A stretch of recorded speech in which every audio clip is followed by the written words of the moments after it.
আজ ঈমান নামক সম্পদ পাওয়ার পরে, শ্রেষ্ঠ নবীর উম্মত হওয়ার পরে যদি লাঞ্ছিত আর বঞ্চিত হই, আজ যদি বাপ বেটা মারামারি করি, আজ যদি স্বামী স্ত্রীর মিল মহব্বত না থাকে, আজ যদি প্রতিবেশীর সঙ্গে প্রতিবেশীর হিংসা হয়, বুঝতে হবে আমরা প্রকৃত ইসলামকে মানতে পারিনি।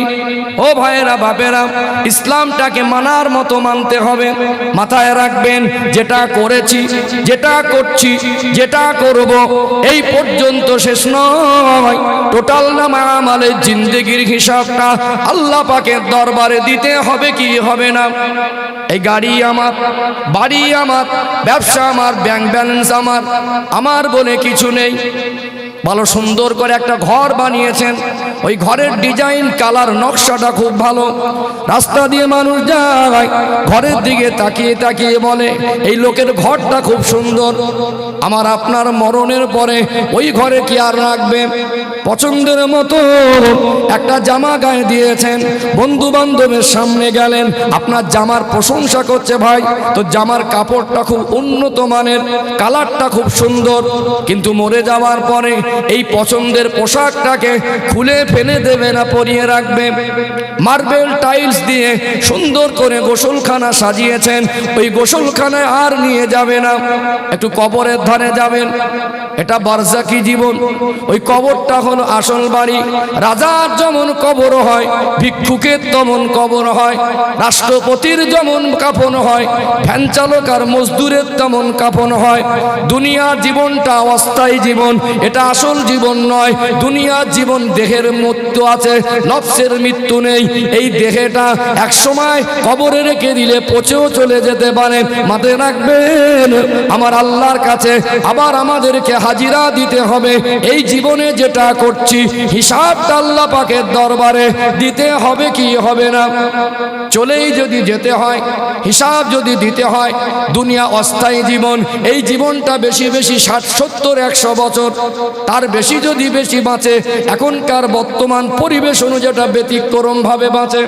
ও ভাইয়েরা বাপেরা, গড় 100 বছর মানুষ বাঁচছে না। আখেরাতের জীবন, আমরা আখেরাতের উপরে বিশ্বাস করে ঈমান এনেছি। আমাদের ঈমানের একটা শাখা হলো আমরা আখেরাতে বিশ্বাসী। আল্লাহ আমাদের জীবিত করে তুলবেন, আল্লাহ আমাদের হিসাব নেবেন। ওই জীবনটার কি শেষ আছে?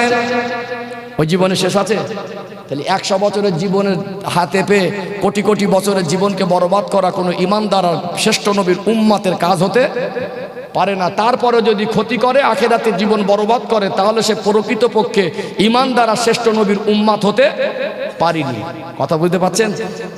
খুব আফসোস লাগে, সমাজের মানুষের ঘর বাড়ি, রাস্তাঘাট সবকিছু উন্নত হচ্ছে, আভ্যন্তরীণ চরিত্রটা কিন্তু পরিবর্তন হচ্ছে না। উপর থেকে আমরা একরকম, ভিতর থেকে আমরা একরকম। আমাদের চরিত্রের ভিতরে দ্বিচারিতা আছে, আছে না নেই? আছে না? আল্লাহ বলছেন পরিপূর্ণ ইসলামের ভিতরে প্রবেশ করো। ঘরের ভিতরে যেমন চরিত্র, বাইরে তেমন চরিত্র। বন্ধু বান্ধবের সঙ্গে যেমন চরিত্র, কুটুম বাড়িকে তেমন চরিত্র। জবান জবান, আখলাক, চরিত্র, দ্বিচারিতা থাকবে না। পবিত্র জীবন তৈরি করতে হবে, দুনিয়ার সম্মান পাবো, আর আল্লাহ আখেরাতে জীবনে সম্মানিত করবেন। জোরে বলুন সুবহানাল্লাহ। একটা উদাহরণ দেই। এখন ইয়ং জেনারেশন যুবকদের হাতে একটা করে বড় মোবাইল আছে না নেই? সাজসজ্জা করে কোথাও ঘুরতে গেলে, বেড়াতে গেলে, বিয়ে বাড়িতে গেলে দেখবেন একটু ভালো জামা কাপড় পরে থাকে, তো একটু ফটো তোলায় ব্যস্ত হয়। ক্যামেরাওয়ালা মোবাইল, তো ফটো তোলে। সামনে একজন বসে আছে, আর এক বন্ধু শুধু মোবাইলটাকে তুলেছে, মনে বুঝতে পেরেছে সামনেওয়ালা যে আমার একটা ছবি তুলবে। ভাই, একটা ছবি তুলতে কতক্ষণ লাগে? 1 সেকেন্ডও লাগে না, তারও কম সময় লাগে। যেই বুঝতে পেরেছে আমার বন্ধু, আমার সঙ্গে সাথী, পরিচিত মানুষ, এ আমার নিকটস্থ আত্মীয়, একসঙ্গে চলাফেরা করে আমার একটা ছবি তুলবে, সঙ্গে সঙ্গে তাকে থামিয়ে দিয়েছে। দাঁড়া, আমি এখন তৈরি হইনি।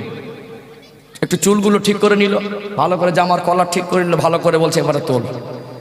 একটা ছবি তুলবেন, ওই ছবিটা ঝাপসা হতে পারে, ওই ছবিটা 2 মাস 1 মাস পরে ডিলিট হয়ে যেতে পারে।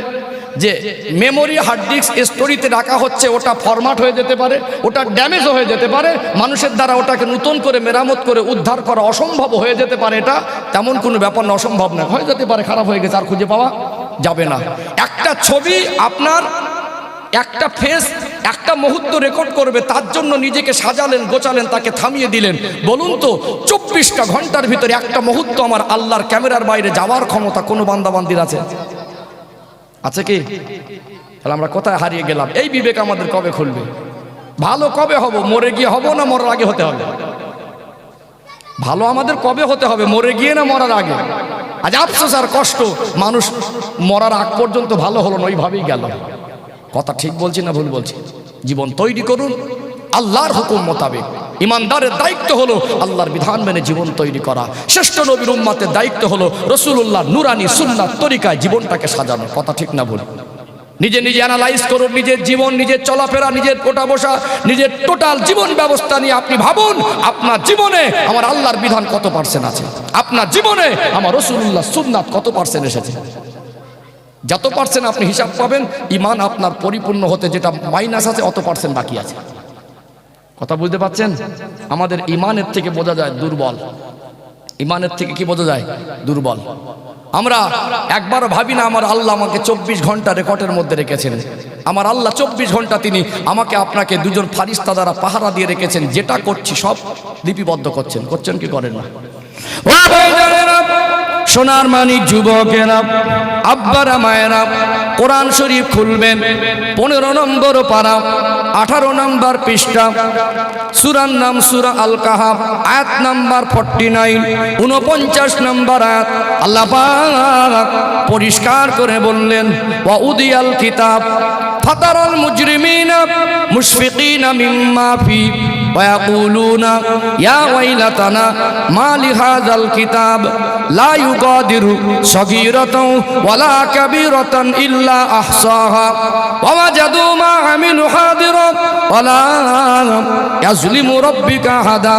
আল্লাহ পাক বলছেন, ওয়া উদিয়াল কিতাব, বিচারের মাঠে হাসরের ময়দানে আমি আল্লাহ ফাতারাল মুজরিমিনা মুশফিকিনা মিম্মা ফি, পাপী পাপিষ্ঠ অপরাধী দুনিয়ায় দাপট দেখিয়ে বেড়াতো, আল্লাহর হুকুমকে কোনো প্রাধান্য দিত না, দুনিয়ায় জালেম জুলুম করত, জালেমদের অন্তর্ভুক্ত হয়েছিল, ইচ্ছা মতো গুনার ভয় নেই, পাপের ভর নেই, মন মর্জি জীবন যাপন করত। এই সমস্ত পাপী পাপিষ্ঠ অপরাধী দিগকে আতঙ্কিত অবস্থায় দেখবে। ওয়াকুলুনা, আমার আল্লাহ তাদের জবান খুলে দেবে। ওয়াকুলুনা, তারা বলতে থাকবে, মালি হাযাল কিতাব, আল্লাহকে আশ্চর্য খাতা, লা ইউগাদিরু সগীরাতাও ওয়ালা কাবীরাতান ইল্লা আহসাহা, ছোট আর বড় যা করেছিলাম দুনিয়াতে সব তো হুবাহু আপনি রেকর্ড করেছেন।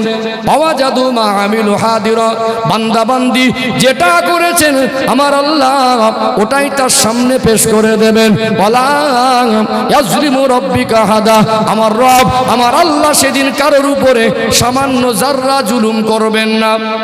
ও ভাইয়েরা বাবেরা, যেটা করেছি এইটা শেষ নয়, এই হিসাবটা আল্লাহর দরবারে দিতে হবে। আমাদের জীবনটাকে পবিত্র করতে হবে। আমরা সবাই গুনাহগার, আমরা সবাই দোষী। আল্লাহ হলেন দয়াময়, আল্লাহ হলেন মেহেরবান। একদল মানুষ গুনাহ করার পরেও গুনাহ করেছে, তারপরে আমার আল্লাহ তাদের উপরে খুশি। কোন গুনাহগারদের উপরে আমার আল্লাহ খুশি, আল্লাহ সন্তুষ্ট? যারা গুনাহ করে ফেলে, ভুল করে ফেলে, অন্যায় করে ফেলে, আবার অনুতপ্ত হয়, আবার আজান শুনে মসজিদে যায়, নামাজ আদায় করে, আল্লাহর কাছে তওবায়ে নাসুহা করে, গুনাহ করার পরে আল্লাহর ভয়ে, জাহান্নামার ভয়ে চোখের পানি ফেলে। আল্লাহ ভুল করে ফেলেছি, অন্যায় করে ফেলেছি, আল্লাহ পাক আপনি আমায় ক্ষমা করে দেন, এই গুনাহ আর আমি সজ্ঞানে করব না, এই প্রতিজ্ঞাবদ্ধ হচ্ছি। গুনাহ না করার প্রতিজ্ঞাবদ্ধ হওয়াটাই হলো তওবায়ে নাসুহা। আল্লাহ পাক ক্ষমা করে দেন। বান্দা বান্দি যদি তওবায়ে নাসুহা করে, আমার আল্লাহ তার জীবনের পাহাড় পাহাড় পরিমাণ গুনাহগুলিকে ক্ষমা করে দেন। জোরে বলেন সুবহানাল্লাহ। কিন্তু আমরা গুনাহ করেই যাচ্ছি। 30 বছর বয়সে নামাজও পড়িনি, ক্ষমাও চাইনি, উপরান্ত নামতে নামতে এতটা নিচে নেমে গেছি। একদল কিছু মানুষ নামক সমাজে এরা কলঙ্ক, এরা বলতে বলতে বলে ফেলে আমি নামাজ পড়িনি তো কেউ, আমার ইমান ঠিক আছে। ইমান কারুর বাপদাদার পৈতৃক সম্পত্তি নয়, ইমান আপনার তৈরি করা সম্পদ। আল্লাহর হুকুম যদি মানেন তাহলে আপনার ইমান মজবুত হবে। আপনি ইমান কিভাবে তৈরি করেছেন? নামাজ পড়েন না, যেই দলমত করেন, নামাজ পড়া ছাড়া ইমান কোনোদিন পরিপূর্ণ হয় না, উপরান্ত পড়িনি, আবার গাছ জোরে বলছি নামাজ পড়ে দেখি ইমান ঠিক আছে। এই কথা বলার কারণে আপনার ইমানের অবস্থান কোথায়, মুফতির কাছ থেকে ফতোয়া নেওয়া দরকার আছে। আল্লাহ আমাদের বুঝ দেন, হেদায়েত দেন, বলেন আল্লাহুম্মা আমিন। রাগ করছেন নাকি, কষ্ট পাচ্ছেন? তাহলে আমরা যদি 5 ওয়াক্ত নামাজে আল্লাহর কাছে গিয়ে মাথা নত করতাম, মনের দুঃখ কষ্ট বেদনা সব কিছু আল্লাহর কাছে তুলে ধরতাম, প্রয়োজন যদি আল্লাহর কাছে চেয়ে নিতাম, আমাদের জীবনটাও সুন্দর হতো, সমাজেও শান্তি কায়েম হতো। কথা ঠিক না বেঠিক? ইসলাম মানব জাতির জীবন বিধান। ইসলাম যদি রাষ্ট্রে কায়েম হয়ে যায়, রাষ্ট্রে শান্তি কায়েম হয়ে যাবে। ইসলাম যদি বিশ্বে কায়েম হয়, বিশ্বে শান্তি কায়েম হয়ে যাবে। ইসলাম যদি মহল্লায় কায়েম হয়, মহল্লায় শান্তি হবে। ইসলাম যদি পরিবারে কায়েম হয়, পরিবারের মধ্যে শান্তি কায়েম হবে। কথা ঠিক না ভুল? বাপের ভিতর ইসলাম এসে গেলে একটা ছেলেকে জমি বেশি লিখে দিতে পারবে? পারবে? আর সমাজে অনেক মানুষ আছে এরকম বড় বড় দাড়ি, ইমাম সাহেব দোয়া করছে জুমার দিন, আর জোরে জোরে কেঁদে কেঁদে বলছে আল্লাহুম্মা আমিন। লোকটাকে দেখে মনে হচ্ছে খাঁটি আল্লাহর ওলি। খবর নিয়ে দেখা যাচ্ছে একটা ছেলেকে চুরি করে জমি বেশি লিখে দিয়েছে। আপনি কেন বেনসাফি করলেন?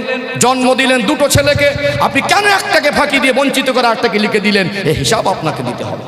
আর যদি ইসলাম সন্তানদের ভিতরে এসে যেত, আজকে বাপ মার গলা ধাক্কা দিয়ে শ্বশুর বাড়ি গিয়ে ফারিস্তার মতো আব্বার আম্মা বলে ডাকতো না। একটা ব্যাখ্যা দিই, আপনারা ভুল বুঝবেন। সমাজে কিছু ব্যাকা মানুষ আছে, এর ভিতরে মাশাআল্লাহ মেয়ে আছে, সবসময় তাদের কাজ হলো অপব্যাখ্যা দেওয়া। তারা ওয়াজ শুনতে আসে না, তারা ভুল খুঁজতে আসে। নিজের জীবনটা তাদের কথা, তাদের জীবন নিয়ে তাদের টানা হেঁচড়া নেই, তাদের জীবন পরিবর্তন করার মানসিকতা নেই, লোকের ভুল ধরায় ব্যস্ত। আছে না নেই? আছে না? আমরা দোয়া করি আল্লাহ সমস্ত মানুষদেরকে হেদায়েত দেন, সুবুদ্ধি দেন। আল্লাহ ওদেরকেও হেদায়েত নসিব করে আল্লাহর প্রিয় বান্দাদের অন্তর্ভুক্ত করেন। বলেন আল্লাহুম্মা আমিন। এটাই তো ইসলাম। দুশ্মনের জন্য দোয়া করো, মানুষ বিপদে পড়লে তার পাশে দাঁড়াও, মানুষ মানুষকে সম্মান করো। কথা ঠিক না ভুল? আজকে দেখুন সমাজের চিত্র, আমাদের চরিত্রের ভিতরে কিভাবে বিচারিতা এসেছে। মাইন্ড করবেন না প্লিজ, নেগেটিভ নেবেন না, আমার অভ্যাস, আমি সামনে বলি। রাগ করছেন না তো? আমি কিন্তু বক্তার পরিচয় দেইনি, নিজের মন থেকে কথা বলতে পছন্দ করি। আজকে আমাদের ইসলাম মানার চিত্র দেখুন। একটা ছেলে শ্বশুর বাড়ি যাবে, এখন তো মোবাইল ফোন, শাশুড়ি ফোন করেছে, নতুন নতুন জামাই বাবু একটু আসো, আব্বা বাবা কত রকম আদর করে ডাকে, একটু আসো মেয়েটাকে নিয়ে, নতুন নতুন একটু আসো, পুরনো হয়ে গেলে আর এত বিরক্তি করবো না, আসতে বলবো না, এখন একটু এসো বাবা। শাশুড়িকে বলছে আম্মাজি সময় নেই, একটু সময় করে এসো বাবা, এসো। খুব আদর যত্ন বাবা বাচ্চা করলো, ছেলেটা যাওয়ার জন্য তৈরি হলো, কথা ফেলতে পারেনি। যাই একটা গার্জেন সাজসজ্জা করেছে, চুল দাড়ি ভালো করে সেট করেছে, ভালো জামা পরেছে, স্টপেজে নেমে কিছু মিষ্টি মিঠাই ফল ফ্রুট নিয়েছে। খবর হয়ে গেছে জামাইবাবু আসছে। মায়েদের একটা অভ্যাস দেখবেন, এক জায়গায় বসলেন একটু গল্প করতে পছন্দ করে। একসঙ্গে কয়েকটা মা গল্প করছিলেন, এই অবস্থায় জামাইবাবু শ্বশুর বাড়ি গেছে। হঠাৎ ঘরের ভিতরে একটা পা, বাইরে একটা পা, শাশুড়ি সামনে। এত নম্র ভদ্র, এত মিষ্টি কথা। শাশুড়িকে বলছে আম্মাজি ভালো আছেন? শাশুড়ি বললে হ্যাঁ বাবা খুব ভালো আছে। এসে বসতে জায়গার নাস্তা পানি দিল। পাশে যে চাচিমাগুলো ছিল ওনারা বলছেন আমাদের মেয়ে বড় হয়েছে, তবে আমাদের জামাই এরকম হবে বলে আশা করা যায় না, জামাই না খাঁটি সোনা। এত নম্র ভদ্র আচরণ। শাশুড়িকে এমন মিষ্টি সুরে আম্মাজি বলেছে, দেখে মনে হয় আসমান থেকে ফেরেশতা নাজিল হয়েছে। অবশ্যই শাশুড়িকে আম্মাজি বলেন, এর বিরোধী আমি নয়। আমার মায়েরা, বোনেরা, সম্মানিতা মায়েরা, অনেক আমার আওয়াজ শুনছেন, কেউ নেগেটিভ নেবেন না। শাশুড়িদেরকে জামাইরা সম্মান করে বলে আমি রবিউল ইসলামের হিংসা হয় না। মিষ্টি মিঠাই নিয়ে গেছে বলে আমার রাগ নেই। আমি বোঝাতে চাইছি, যে ছেলেটা শাশুড়িকে কত নম্র ভদ্র আচরণ দেখালেন, যে গর্ভধারিণী মা, তার মা যে তার প্রতি মেহনত আর পরিশ্রম করেছেন, মায়ের যে হকটা আছে, ওর গায়ের চামড়া ছিলে যদি মায়ের জুতা বানিয়ে দেওয়া হয়, হক আদায় হবে না। ওই মার সঙ্গে আচরণটা কিরকম নরম হওয়া দরকার ছিল না গরম হওয়া দরকার ছিল? সবাই না, কিছু ছেলে আছে মাকে ধমক দেয়, মাকে গালি দেয়, মাকে গলা ধাক্কা দেয়, আর শ্বশুর বাড়িকে ফারিস্তার মতো সাজে। ভাই এটা কোন কোয়ালিটির ইমানদার? আছে না নেই? এর ভিতরে আছে, আমি বলছি না, সমাজে আছে। আছে না? আব্বাকে গলা ধাক্কা দিচ্ছে, আব্বার সম্মানটুকু করে না। আব্বা একবার ডেকেছে, কোচি একটু এদিকে আয় না বাবা, বয়স হয়ে গেছে। বলছে বারবার বলেছেন আমার ডাকবে না, মেজাজ খারাপ করছে, এখন আমার মাথা ঠিক নেই, যাও তো। আব্বাকে ধমক দিয়ে সরিয়ে দিল। মাকে বলছে ডেকে যাচ্ছি, আমি কিন্তু মেরে বসবো, মাকে ছেলে বলছে। আর শ্বশুর বাড়ি গিয়ে পুরো ফেরেশতার মতো। ভাই চরিত্রের ভিতরে বিচারিতা আসলো না? আসলো না? এটা কি ইমানদারের চরিত্র হওয়ার কথা? আমি ভেবে দেখেছি, আমার ভেবে মনে হলো যে একটা প্রেক্ষাপট আমার মনে পড়ে। মুরব্বীরা বলেন, আমি চোখে দেখিনি, গিরগিটে নাকি রং পাল্টায়, রং বদলায়। শুনেছেন আপনারা? হ্যাঁ, আমি চোখে দেখিনি, শুনেছি। গিরগিটে একটা প্রাণী আছে হুজুর, হ্যাঁ, গিরগিটে নাকি রং বদলায়। ওই প্রাণীটাকে মারাও যায় আছে, মুফতি সাহেব পাশে বসে আছেন, আর মারলেও সব আছে। গিরগিটে তো নাকি রং বদলায়? হ্যাঁ, একবারে মারলে সবটা বেশি, ওকে প্রাণীটাকে মারাও যায় না। হ্যাঁ, গিরগিটি তো নাকি রং পাল্টায়। তো গিরগিটের রং পাল্টা আমি চোখে দেখি না, আমার সমাজের কিছু যুবকের রূপ পাল্টা, এটা আমি চোখে দেখেছি। এগুলো ইসলাম। আমরা ইসলাম ধর্মাবলম্বী, আমাদের চরিত্র হবে পবিত্র, আমাদের চরিত্রের ভিতরে দ্বিচারিতা থাকবে না, আমাদের প্রত্যেকটা কাজ হবে শরিয়াত মেনে, আমাদের আদর্শ হবে রাসূলুল্লাহ সুন্নাত তরিকায়, তবেই আমাদের জীবনটা প্রকৃত ইমানদারের জীবন হবে। কথা ঠিক না বেঠিক? সম্মানিত উপস্থিতি, ইসলাম মেনে চলুন। বাপের ভিতর ইসলাম এসে গেলে, পিতার ভিতর ইসলাম এসে গেলে একটা ছেলেকে জমি বেশি লিখে দেবে না। আর সন্তানের ভিতর ইসলাম এসে গেলে আব্বা আমার গলা ধাক্কা দিয়ে শ্বশুর বাড়ি গিয়ে ফারিস্তার মতো আচরণ ও করেছে বলে আমার আপত্তি নেই, এখানে করুন। আব্বাকে আব্বা বলেন, মাকে মা বলেন, ওখানে যান, যত্ন করেন, মেহমানদারি করেন, কোনো আপত্তি নেই। আমি বোঝাতে চাইছি এই দিকটা নেগেটিভ রেখে, ওটা যদি সম্ভব হয় আম্মাজি বলা ওই শুনে, ওটা তোমার যোগ্যতা আছে, তুমি ভদ্র নম্র আচরণ করতে পারো, সেই যোগ্যতা আছে, তুমি শাশুড়ির দেখালে, ওই যোগ্যতা তুমি মার কাছে কেন দেখালে না? তুমি পারো না, তুমি পারো, ভালো পারো, কিন্তু আসল জায়গায় তুমি প্রয়োগ করো না, অন্য জায়গায় পরে ওটাও করো এটাও করো, তবেই তো দুদিকটা বজায় থাকবে। কথা ঠিক বলছি না ভুল বলছি? রাগ করছেন না তো? আবার আপনাদের পরিবেশ, আমি হয়তো পাশের মহল্লা একবার এসেছিলাম, শরীফুল স্যারের এই মহল্লা মসজিদে আমি এসেছিলাম মনে হয়, হ্যাঁ, আলমনগর কত দূরে কাল থেকে 1 কিলোমিটার। তখন অনেক মানুষ হয়তো ওখানে ছিলেন তো ওদিন অনেক মানুষ, না মহল্লার ব্যাপার হয়তো বেশি ব্যস্ত থাকেন। যাই হোক বাপজিরা ভাইরা, আমি পরিবেশ বুঝে কথা বলার চেষ্টা করি, তারপরে মাঝে মাঝে মনে হয় যে এই পরিবেশ কিরকম, আর কথাগুলো বলছি কিভাবে নিচ্ছেন, ঠিক বুঝতে পাচ্ছেন তো? বুঝতে পাচ্ছেন তো? ঠিক আছেন তো? অসুবিধা হলে আমার পরে তো কেউ নেই, বললে তাড়াতাড়ি দোয়া করে দেবো, অসুবিধা নেই। ঠিক আছেন তো? আর তাকবীর দান তো, নারী তাকবীর, মাশাআল্লাহ, ঠিক আছে। আর একটু জোরে উচ্চ আওয়াজে নারী তাকবীর, লিল্লাহি তাকবীর। আল কোরআনের আলো, আল কোরআনের আলো, আল হাদিসের আলো, নারে তাকবীর, লিল্লাহি তাকবীর। মাশাআল্লাহ, ভালো লাগছে, এটাই তো মহব্বত। এই মুহূর্তটা পার করছি সবাই মিলে বসে, ভালো লাগছে না খারাপ লাগছে? এই মুহূর্তটা অনেক দামি। এখানে এসে যদি একটাও মানুষ শরিয়াতের কথাগুলো মেনে আমলে জিন্দেগিতে বাস্তবায়ন করে, ওটাও অনেক বেশি। কথা ঠিক বললাম না ভুল বললাম? চলুন আমি আরেকটু আগে বাড়ি। ও ভাইজানেরা, সোনার মানিক যুবকেরা, আব্বারা মায়েরা, আমরা হলাম ইমানদার, আমরা হলাম শ্রেষ্ঠ নবীর উম্মত। আল্লাহ পাক আমাদের ইমান নামক সম্পদ দিয়েছেন, শ্রেষ্ঠ নবীকে আমাদের জন্য রহমাতাল লিল আলামিন করে প্রেরণ করেছেন। জীবনটাকে পরিবর্তন করতে হবে।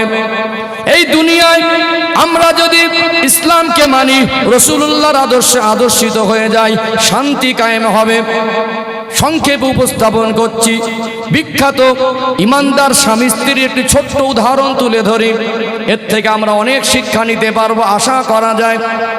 একজন পৃথিবী বিখ্যাত সন্তান, তাম বিশ্বের মানুষ ওই সন্তানের নামটা জানে, ইনি অন্য কেউ নয়, আল্লাহর ওলি হযরত ইমাম বুখারী রাহমাতুল্লাহ আলাইহি, যার নাম মোহাম্মদ, আব্বার নাম ইসমাইল, মোহাম্মদ ইবনে ইসমাইল বুখারী রাহমাতুল্লাহ আলাইহি।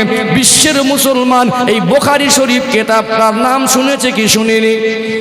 ইরাকে চলে যাবেন, ইরানে চলে যাবেন, রোম পারস্যে চলে যাবেন, কুয়েত বাহরাইনে চলে যাবেন, আমেরিকা লন্ডনে চলে যাবেন, তাম বিশ্বের মুসলমান বুখারী শরীফ বললে বুঝতে পারে ওটা হলো সহিহ হাদিসের কিতাব। 6টি 76 সহিহ হাদিসের কিতাবের ভিতরে সবথেকে সম্মানী কিতাব হলো বুখারী শরীফ। আল্লাহর পৃথিবীর জমিনের উপরে সবথেকে দামি কিতাব হলো কোরআনুল কারীম। আর কোরআনুল কারীমের পরে যদি কোনো সম্মানী কিতাব থাকে, ওটা হলো বুখারী শরীফ। আমার রাসূলুল্লাহ সোনার জবানে বর্ণিত হাদিসগুলোকে নিয়ে একটি কিতাব লেখা হয়েছে। এই ইমাম বুখারী রাহমাতুল্লাহ আলাইহি, তিনি যে পরিবারে বড় হলেন, যে পরিবারের সন্তান হলেন, তার আব্বা মার জীবন আদর্শ দেখলে বোঝা যাবে প্রকৃত ইমানদারি জীবন কাকে বলে। ইমাম বুখারী হুজুর আব্বার জীবনে একটা অংশ তুলে ধরবো, তার সাথে সাথে ইমাম বুখারী রাহমাতুল্লাহ আলাইহির মায়ের জীবনের একটা অংশ তুলে ধরে সমাপ্তর দিকে আসবো ইনশাআল্লাহ। ও ভাইরা বাপেরা, আল্লাহর ওলি হযরত ইমাম বুখারী হুজুরের আব্বা, ইনি ছিলেন প্রকৃত ইমানদার। আল্লাহর বিধান মেনে, শরীয়তের আইন মেনে জীবনটাকে অতিবাহিত করলেন। আল্লাহ যেটা হারাম বলেছেন ওটাকে বর্জন করলেন, আল্লাহ যেটা হুকুম করেছেন ওটাকে আমালে জিন্দেগিতে বাস্তবায়ন করলেন। তিনি বাকি জীবনটা শরিয়াতের উপরে নবী পাকের আদর্শে আদর্শিত হলেন। এই জন্য আমার আল্লাহ তাদের পরিবারের সন্তানটাকে পৃথিবী বিখ্যাত বানিয়ে দিয়েছেন। জোরে বলুন সুবহানাল্লাহ। একটু গভীরভাবে উপলব্ধি করুন। ইমাম বুখারী হুজুর আব্বা নাম হলো ইসমাইল বুখারী। তিনি ইন্তেকালের আগে অসুস্থ হয়ে পড়লেন। একটা মানুষ যখন মুমূর্ষ অবস্থায় থাকে, ওই ব্যক্তিটা যখন ইন্তেকালের আগে অসুস্থ হয়ে যায়, প্রতিবেশী আত্মীয় স্বজনরা তাকে শেষবারের মতো দেখতে আসে কি আসে না? একটা মানুষ যখন অসুস্থ হয় কি করতে হয়? ওই মানুষটাকে শেষবারের মতো একবার দেখে আসে। এরকম মানুষ আছে, নিকটস্থ আত্মীয় আপনজনরা ইমাম বুখারী হুজুর আব্বা ইসমাইল বুখারী রাহমাতুল্লাহ আলাইহিকে দেখতে এসেছেন। শরীয়তের বিধান হলো মানুষ যখন মুমূর্ষ অবস্থায় থাকে তাকে বিরক্তি করো না, তার কাছে কলেমা শরীফের তালকিন দাও। তালকিনের অর্থ তাকে প্রেশার ক্রিয়েট করা যাবে না, তাকে চাপাচুপি করে জোর করে যে কলেমা পড়িয়েই দেবো এরকম কিছু বিষয় নয়। কলেমা শরীফটা শোনাতে হয়। কারণ যদি ইমানদারি জীবন হয়, স্বচ্ছ জীবন হয়, শরীয়ত মেনে পবিত্র জীবন তৈরি করে, তাহলে মউতের কষ্টটা আল্লাহ সহজ করে দেবেন। আর যদি নাফরমানি জীবন হয়, জীবনে যদি হারাম হালালের বাদ বিচার না থাকে, নাফরমানের মউতের কষ্টটা একটু বেশি হয়। এটা শরীয়তের কথা ঠিক না ভুল? বাপজিরা ভাইরা গভীরভাবে উপলব্ধি করুন। মানুষ যখন মুমূর্ষ অবস্থায় থাকে, ওই মানুষটা কতটা কষ্ট হচ্ছে এমনও পরিস্থিতি হয় তার বলার ক্ষমতাটুকু থাকে না। বিরক্তি করা যাবে না। কলেমা পড়েন, কলেমা শরীফটা শোনাচ্ছেন, হয়তো এমনও পরিস্থিতি হয় মুখ থেকে পড়ার ক্ষমতা নেই, অন্তর থেকে ওটা কানে শুনে ওটাকে সমর্থন করা, কলেমা পড়ার মধ্যে আল্লাহ শামিল করে নিতে পারেন। জোরে বলুন। এই জন্য তালকিন দিতে হয়। ইমাম বুখারী হুজুর আব্বা অসুস্থ, শেষবারের মতো দেখতে এসেছেন। কেউ কেউ মনে করছেন এনার যা শারীরিক অবস্থা, মনে হয় তিনি বেশিক্ষণ দুনিয়ায় থাকবেন না। হঠাৎ চোখ দুটো বন্ধ, একটা হালাত এসে গিয়ে 3 বার আওয়াজ করলেন লা। আগেও কিছু নয়, পরেও কিছু নয়। লা হলো আরবি শব্দ, যার বাংলা মানে হলো না। শুধুমাত্র জোরে জোরে 3 বার না বলেছেন। আগেও কিছু নয়, পরেও কিছু নয়। এমন একজন পবিত্র জীবন তৈরি করা মানুষ, এমন একজন ঈমানদার মানুষ, যিনি বিছানা সজ্জা হয়ে মুমূর্ষ অবস্থায় 3 বার শুধু না বলেছেন। আমি আপনি যদি ওই জায়গায় দাঁড়িয়ে থাকতাম, আমার আপনারও মনটা চাইতো হুজুর না না বলে 3 বার আওয়াজ করলেন, কিছু তো বোঝাতে চাইছেন, যদি বুঝতে পারতাম ভালো লাগতো। এটা মনে হতো না কি বোঝাতে চাইছেন? শুধু তো না, আগে পরে কিছু না। বিরক্তি করার তো মানে শরীয়তের বিধান নেই। দীর্ঘ সময় অতিবাহিতের পরে তিনি একটু চক্ষু মেলে দেখলেন, তার একটু শারীরিক পরিবর্তন হলো, একটু উন্নত হলো। মনে মনে ভাবছেন যে হুজুর কথা বলতে পারবেন। এবারে নিকটস্থ আত্মীয় যারা আপনজন জিজ্ঞাসা করছেন যে আপনি কিছুক্ষণ আগে চোখ বন্ধ করা অবস্থায় কষ্টের মধ্যে শুধু 3 বার না বলেছেন, আগেও কিছু নয়, পরেও কিছু নয়। আপনি কিছু একটা বোঝাতে চাইছিলেন, যদি বুঝিয়ে বলতেন আমরা খুশি হতাম। হয়তো কিছু জরুরত, কিছু বোঝাতে চাইছেন, এরকম হতে পারে। কিছু বলে যেতে চাইছেন, হয় অনেক সময়। তো ইমাম বুখারী হুজুর আব্বার জীবন দেখুন, কত পবিত্র জীবন। তিনি বলছেন আমার মনে হয় আমার আল্লাহ তিনি আমাকে বেশিক্ষণ দুনিয়া রাখবেন না। আল্লাহর ডাক আসলে আমাকে যেতে হবে। আমার এই মুমূর্ষ অবস্থায় বিছানা সজ্জা হয়ে আমার মনে হচ্ছে আমার এই জীবনটা তো শেষ। একটা ভাবনার মধ্যে নিজেকে ডুবিয়ে ফেললেন, চিন্তা করছেন। দেখবেন কিছু মানুষ না খুব কঠিন মুসিবতে পড়ে একা একা যখন বসে থাকে গভীর চিন্তার মধ্যে থাকে না? পিছন থেকে একজন এসে মানে যেই ডেকেছে একটু চমকে উঠেছে, মানে একটা গভীর চিন্তার মধ্যে ছিল। ওই লোকটা এত চিন্তার মধ্যে পিছন থেকে কেউ অনেক সময় খেয়ালই থাকে না যে ভাই তুই কখন আসলে আমি দেখতে পাইনি। তিনি তানার আখিরাতের চিন্তার মধ্যে নিজেকে ডুবিয়ে ফেললেন। তিনি মুমূর্ষ অবস্থায় ভাবছেন আল্লাহ জানি না আমাকে কখন ডাকবেন, তবে আল্লাহর কাছে গিয়ে আমার তো এবারে পালা, হাসরের মাঠে আল্লাহর সামনে দাঁড়িয়ে আমার এই জীবনে হিসাব দিতে হবে, কি করলাম এই জীবনে। আল্লাহ যদি আমায় জিজ্ঞাসা করেন যে ইসমাইল বুখারী দুনিয়ায় তোমাকে প্রেরণ করেছিলাম ঈমান নামক সম্পদ দিয়ে, আমার রসুলের উম্মত করে, তুমি কি আমল নিয়ে এসেছো? তিনি নিজের ভাবনাটা ভাবছেন, আখিরাতের চিন্তা, ওই চিন্তায় মশগুল। তিনি বলছেন আল্লাহকে বলবো আল্লাহ নামাজ পড়েছিলাম, রোজা রেখেছিলাম, হজ করেছিলাম, দান খায়রাত করেছিলাম, আমার জীবনে অনেক শরীয়ত মানে আমল আছে, আমি খাঁটি বলবো ওটা ক্ষমতা নেই, তবে একটা আমল খাঁটি। কি বলছেন? তবে আমার জীবনের একটা আমল খাঁটি। আমি পুরুষ মানুষ, সংসার পরিচালনার দায় ভারটা বেশি পুরুষের উপরে। অতএব আজকে দিনে গোটা বিশ্বের যা সিস্টেম, এর পূর্বে তাই ছিল। অর্থ না হলে পুরুষ মানুষ সংসার পরিচালনা সহজে করতে পারবে? অর্থ উপার্জন পুরুষের জীবনের একটা বড় অংশ। অতএব আমি যে অর্থ উপার্জন করেছিলাম আপনি হারাম ঘোষণা করেছেন, আর আপনি হালাল করেছেন। যেটা হারাম করেছেন আমি আমার সজ্ঞানে আমার জিন্দেগিতে একটা হারাম সম্পদ আমার ইনকাম অফ সোর্স অর্থের ভিতরে সামান্য জাররা ঢোকাইনি। জোরে বলুন। তিনি নিজের চিন্তা করছেন আল্লাহর কাছে, ওই চিন্তার মধ্যে ডুবে আছেন। হঠাৎ তানার মনে হলো আল্লাহ যদি আমায় জিজ্ঞাসা করেন ইসমাইল বুখারী তুমি কি ঠিক বলছো, তখন আবেগে 3 বার জোরে জোরে না বলে ফেলেন, না না আল্লাহ আমার সম্পদের ভিতরে সামান্য জাররা হারাম সম্পদ নেই। জোরে বলুন সুবহানাল্লাহ। বলতে পারবো এরকম ইমানদারি জীবন একটা আমল খাঁটি করেছি? আর সমাজে আমাদের জামা কাপড় ভালো, ভিতরে কিন্তু সব পাক্কা পাক্কা হারাম খোরের অভাব নেই। মাইন্ড করবেন না, আমি আপনাদের বলছি না, কোনো এলাকার নাম ধরে বলছি না, কোনো ব্যক্তি আক্রমণ করছি না। আজ এত অর্থ আছে ওই লোকটা বসে 2 বছর 3 বছর খেতে পারবে, তারপরে হারাম হালালের বাদ বিচার নেই, নিজেকে অনেক বড় ইমানদার মনে করে, কিন্তু লোকটার মাল দরকার। এরকম হারাম সম্পদ আত্মসাৎ করা মানুষ সমাজে আছে না নেই? এই লোকটা কোন ক্যাটাগরির ইমানদার? তো অভাব নেই। আজ থেকে 50 বছর আগে ব্যাকে যান, আজ থেকে 70 বছর আগে ব্যাকে যান, আমার অনেক সম্মানিত মুরব্বী বাবাজিরা আছেন, বলেন তো খাদ্যের অভাব ছিল কি ছিল না? সংসারের অভাব ছিল কি ছিল না? আমি নিজে শুনেছি আমার মুরব্বীদের থেকে, রাতের বেলা ভাতটা বেঁচে থাকলে পানি দিয়ে রাখতো, ওকে পান্তা ভাত বলে। সকালবেলা উঠে একটা পাত্র নিয়ে ওই জমিদার বাড়ি ধনী লোকের বাড়ির সামনে বসে থাকতো। যদি পান্তা ভাত বেশি হয় মুরগিকে হাঁসকে দিও না, আমার বাচ্চাগুলো অনাহারে, একটুখানি যদি ওটা দিতে আমি তাদের মুখে হাত তুলে পেট পুরে না খেলেও কিছুটা মুখে ধরতে পারতাম। খাদ্যের অভাব ছিল, অর্থের অভাব ছিল, অভাবের সংসার ছিল, তারা হারাম সম্পদ ছুঁয়নি, তারা চেয়ে খেয়েছে, চুরি করে ইমান নষ্ট করেনি, তারা বন্ধনের ব্যাংকে ছুটে যায়নি। আজকে আমাদের আর্থিক সচ্ছলতা আছে, আজকে পয়সা আছে, আজকে মানুষের কাছে অর্থের জন্য হাত পাততে হয় না, খাবারের জন্য মানুষের দ্বারস্থ হতে হয় না। আল্লাহ আমাদের অর্থ উপার্জন দিয়েছে, তারপরে আমরা হারাম আর হালাল বাদ বিচার করিনি। ভাই কোন ক্যাপাসিটির, কোন কোয়ালিটির ইমানদার আমরা? রাগ করছেন নাকি? ম্যাক্সিমাম জায়গায় দেখুন মাশাআল্লাহ দিনের খেদমত সব জায়গায় হচ্ছে, কিন্তু এই বন্ধন ব্যাংক থেকে সুদ নেওয়া মহল্লায় মহল্লায় বেড়েছে না কমেছে? কি গো বাবাজিরা, বেড়েছে না কমেছে? এই এলাকার মানুষ মাশাআল্লাহ ভালো, হারাম না হালাল? এই মানুষগুলো কি কচি মানুষ, বাচ্চা মানুষ, এদের কি ফিডারে করে দুধ খাওয়াতে হয় নাকি না বোঝে না? আমি রবিউল ইসলাম হুজুর, ওরা আমার থেকে বড় হুজুর। কারণ কি বলেন তো, আমি যতটা জানি হারাম, তার থেকে যারা খাচ্ছে ওরা ভালো করে জানে ওটা হারাম। আচ্ছা যারা সুদ করে হারাম জেনে খাচ্ছে না হালাল জেনে খাচ্ছে? একটু কথা বলেন, ভালো লাগবে। আমি তো বলেছি নিজের মনে করে, হারাম জেনে খাচ্ছে না হালাল জেনে খাচ্ছে? হুজুররা বলবে হারাম শরিয়াত পড়ে, আর তার থেকে ভালো করে জানে হারাম, ও জেনে শুনেই খাচ্ছে। আমরা আল্লাহ ভোলা হয়ে গেছি। আমরা কি ভোলা হয়ে গেছি? আল্লাহ ভোলা। বাপজিরা ভাইরা, আপনি কেন আপনি অর্থ উপার্জন করছেন হারাম সম্পদ এনে আপনার বিবিকে মুখে হাত দিচ্ছেন, আপনার নিষ্পাপ বাচ্চার মুখে তুলে দিচ্ছেন, আপনার বৃদ্ধ বাবা মার মুখে তুলে দিচ্ছেন? রুজির মালিককে জোরে বলেন সবাই, রুজির মালিককে আল্লাহ। যেদিন মায়ের গর্ভে ছিলাম আল্লাহ মায়ের নারীর সঙ্গে কানেকশন করে সেদিন খাইয়েছিলেন কি খাওয়াননি?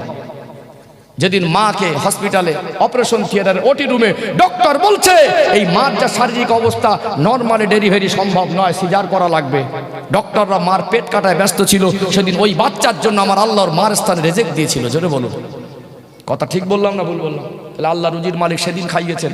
লক্ষ লক্ষ কোটি কোটি পশু পাখি আছে, আল্লাহর সৃষ্টিজীব আছে, ভোরের বেলা মুয়াজ্জিনের ঘুম ভাঙতে দেরি হয়, আল্লাহর সৃষ্টিজীব পাখিদের ডাকতে হয় না। ওরা কাল কি খাবে, পরশু কি খাবে, 1 মাস পরে কি খাবে, ওদের বাসায় খাদ্য জমা করা থাকে না, ভোরের বেলা ওটা কিচির মিচির করে ডাকে। আমরা মনে করি কিচির মিচির করে। আল্লাহ কোরআন শরীফে বললেন ইউসাব্বিহু লিল্লাহি মা ফিস সামাওয়াতি ওয়াল আরদ, আসমান জমিনে যা কিছু আছে সব আল্লাহ তাসবিহ করে। জোরে বলুন, ওরা আল্লাহ তাসবিহ করে খালি পেটে বাসা থেকে উড়ে যায়, আর আমার আল্লাহ ওদের ভরা পেটে বাসায় পাঠায়। সেই আল্লাহ আজও আছে না নেই? জোরে বলেন আছে না নেই? আছে। আমরা যদি 5 ওয়াক্ত নামাজ আল্লাহর কাছে মাথা নত করতাম, আজ মানুষের পায়ে গিয়ে তেল লাগাতে হতো না, মানুষের কাছে ছোট করতে হতো না, মানুষের কাছে মেউ মেউ করতে হতো না। আল্লাহকে বলতাম আল্লাহ আপনার হুকুম, নামাজ পড়েছি, আল্লাহ আমার নিষ্পাপ ছোট ছোট ঘরে বাচ্চা আছে, আমার বৃদ্ধ বাবা মা আছে, আমার বিবি আছে, আমি পুরুষ মানুষ, আপনি হারাম করেছেন, আমি ইমানদার, ওটা আমার গ্রহণ করা কাজ নয়। আল্লাহ আমার কারবারে, আমার রোজগারে, আমার ব্যবসায় আপনি হালাল রেজেকে বরকত দেন, আমি ওই হালাল অর্থ দ্বারা সংসারটা যেন সুষ্ঠুভাবে পরিচালনা করতে পারি আল্লাহর কাছে যে চাইতাম, আর 5 ওয়াক্ত নামাজি হতে পারতাম, আমার আল্লাহ বন্ধনের ব্যাংকে নিয়ে যেত না, সম্মানের জীবনটা আল্লাহ দিয়ে দিত। কথা ঠিক বললাম না ভুল বললাম? আল্লাহ আমাদের বুঝ দেন, হেদায়েত দেন, বলেন আল্লাহুম্মা আমিন। তারপরে দেখবেন অনেক মুরব্বী আছে বাবাজি, চিল্লায় যাচ্ছে বটে, আজমি শরীফে যাচ্ছে বটে, ফুরফুরা শরীফে যাচ্ছে বটে, মক্কা মদিনা শরীফে যাচ্ছে বটে, হারামটাকে ছাড়তে পারি। ওই 2 হাত ঠেলা আছে, ওইভাবে আছে। বিটে বাড়ি ঠেলাঠেলি আছে না নেই? একটু হ্যাঁ হু দেন না। ঠেলাঠেলি আছে না নেই? বিশিষ্ট কিছু ভালো মানুষ থাকে, ওকে বলেছে বাবু ঠিক করেন না, জিলিপির 2.5 পেঁচ, ও ভদ্রলোকের মনে 3 পেঁচ, মরে গেছে কিন্তু জায়গা ঠিক করে যায়নি। আছে না? ইমানদারি জীবন, স্বচ্ছ জীবন, সজ্ঞানে তিনি 1 শতক দূরের কথা, হাফ শতক দূরের কথা 1 ইঞ্চি ঠেলে যেতে পারবে না। 500 বছর আগে জমি কার হাতে ছিল বলতে পারবো না। এই জমির আসল মালিক আমি নয়। আল্লাহ যদি কিয়ামত না দেন 500 বছর পরে এই জমির মালিক কে হবে সেইটুকু বলার ক্ষমতা আমার। আসল জমিনের মালিককে, যে কদিন বেঁচে আছে আমার আমানতে আছে, আমি কেন, আমার যতটুকু আছে অতটুকু হালাল, কেন আমি অন্যায়ভাবে শরিয়াত বিরোধী কাজ করে ঠেলে যাব, আমার সম্পদের ভিতরে কেন হারাম ঢোকাবো? এটা তো ইমানদারের কাজ হতে পারে না। যারা সজ্ঞানে ঠেলে রেখেছে, স্বচ্ছ জামা পরে বেইবাড়ি যাচ্ছে, দেখে মনে হবে একেবারে আল্লাহর ওলি এসে বসে আছে। ইমাম সাহেব নামাজ পড়াচ্ছে, জুমার দিন ফাঁস কাতার আমিন বলছে, দেখে বলছে আল্লাহর ওলি বসে আছে, কিন্তু জীবনটা যদি সুদ আর হিংসায় ভরা থাকে, জীবনে যদি হারাম যদি জড়িয়ে থাকে, আমরা কি প্রকৃত ইমানদারের দলভুক্ত হতে পারবো? পারবো না। স্বচ্ছ জীবন তৈরি করতে হবে। এই স্বচ্ছ জীবন তৈরি করার বার্তারা এই জান্নাতের বাগানে পাওয়া যায়। কথা ঠিক না ভুল? রাগ করছেন না তো? ঠিক বাবাজির অসুবিধা হচ্ছে? হ্যাঁ, ভালো, মাশাআল্লাহ, আলহামদুলিল্লাহ। আমি বলছি মনে আমি আপনাদের বাইরের কেউ নয়, আমি আপনাদের মধ্যে একজন। আমরা যদি এখানে বসে এই পরিবেশে যদি নিজের জীবন পরিবর্তন করার মজাকারা না করতে পারি, কোথায় করব? এখানেই তো আসতে হবে, বসতে হবে, দিনের শরিয়াতের মজলিসে হাক্কানি আলেমদের কাছে আসতে হবে, ইমামদের সংস্পর্শে বসতে হবে, সম্পর্ক রাখতে হবে, তবেই তো তাদের থেকে দিন শরিয়াত শিখে জীবনটাকে সাজাবো। কথা ঠিক না ভুল? ইমাম বুখারী হুজুর আব্বা ছিলেন ইমানদার, আর তিনি বলে গেলেন আমার মরণের পরে আমার আল্লাহ যদি জিজ্ঞাসা করে, আমি বলবো আল্লাহ আমার অর্থ উপার্জন যতটা করেছি আমার জ্ঞানে জানা মতে হারাম সম্পদ ঢোকায়নি। আব্বা ছিল হালাল খোর, আর আল্লাহ হালাল সম্পদ অর্থ উপার্জন ব্যয় করতে বলে আল্লাহ তাদের পরিবারের সন্তান দিয়েছে পৃথিবী বিখ্যাত। জোরে বললো সুবহানাল্লাহ। বোঝা গেল? আরেকটু আগে বাড়বো ইনশাল্লাহ। হুজুর কটা পর্যন্ত হবে? কটা বাজে? 12:30। কটা পর্যন্ত হবে?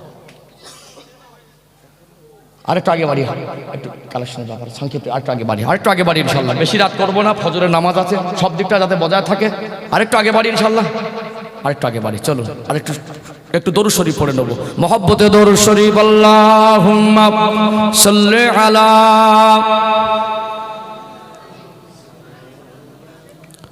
ওয়ালা আলি সাইয়্যিদিনা মাওলানা মুহাম্মদ। আল্লাহুম্মা সাল্লি আলা সাইয়্যিদিনা মাওলানা মুহাম্মদ ওয়ালা আলি সাইয়্যিদিনা মাওলানা মুহাম্মদ। ও ভাইজানেরা, সোনার মানিক যুবকেরা, আব্বারা মায়েরা, আমরা এমন একজন রহমতের নবী পেয়েছি যে নবী হলেন বিশ্ববাসীর জন্য রহমত।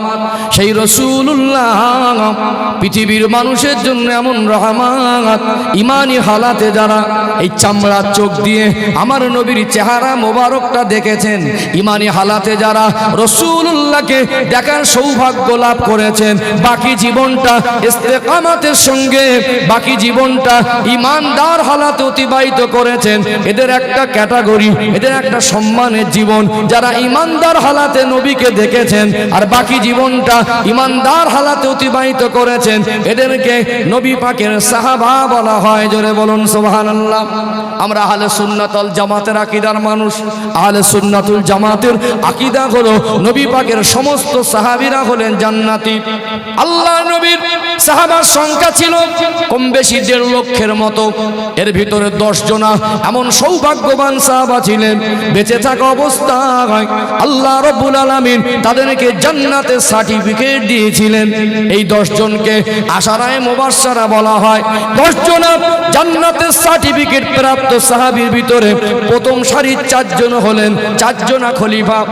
এদের জীবন দেখবেন এমনি আল্লাহ তাদের জান্নাতের সার্টিফিকেট বেঁচে থাকা অবস্থায় দেয়নি। আল্লাহ মানা কাকে বলে, নবী মানা কাকে বলে, নবীর আদর্শ গ্রহণ কাকে বলে, আল্লাহর বিধান আমল করা কাকে বলে, নবীর মহব্বত কাকে বলে। 4 জন খলিফা জীবনী পড়লে হেদায়েত পাওয়া যাবে। আমার কথা নয়, নবীর সাহাবাদের শান মান সম্পর্কে আল্লাহ কোরআন শরীফে বলেছেন, আমার রাসূলুল্লাহ তিনি জবান থেকেও বলেছেন, হাদিস শরীফে এসেছে, আসহাবিকান নুজুম বিআইয়িহিম ইক্তাদাইতুম ইহতাদাইতুম। আমার নবী বললেন আমার একটা সাহাবা হলো নক্ষত্রের সমতুল্য। আমার কোন একজন সাহাবার জীবন আদর্শ যদি ফলো করো হেদায়েত পেয়ে যাবে। নবী পাকের সাহাবীগুলো নবী মানা কাকে বলে, আল্লাহ মানা কাকে বলে, তারা পৃথিবীর মানুষকে দেখিয়ে দিয়ে গেছে। তাদের জীবন দেখলে, তাদের জীবন এতটা আমার মেয়ের মতো, আমার মায়ের মতো, ওকে সম্মান করি। মায়ের জাতির সম্মান আল্লাহ দিয়েছে। আল্লাহ আপনাকে স্টেজে গজল বলতে দুনিয়ায় পাঠায়নি। আপনি মেয়ে মানুষ, আপনার উপরে শরিয়াতের বিধান, আল্লাহ আপনার উপরে পর্দা ফরজ করেছেন। একটা সাবালিকা মেয়ে জনসমাজে পরপুরুষের সামনে ওইভাবে উঠে গজল বলা শরিয়াত পারমিশন দেয় না। উপরান্ত আমরা এখান থেকে হারাম বন্ধের বার্তারা দেবো। আমরা কমিটিগতভাবে যদি হারাম স্টেজে তুলি, সমাজ বাঁচবে না, নষ্ট হবে।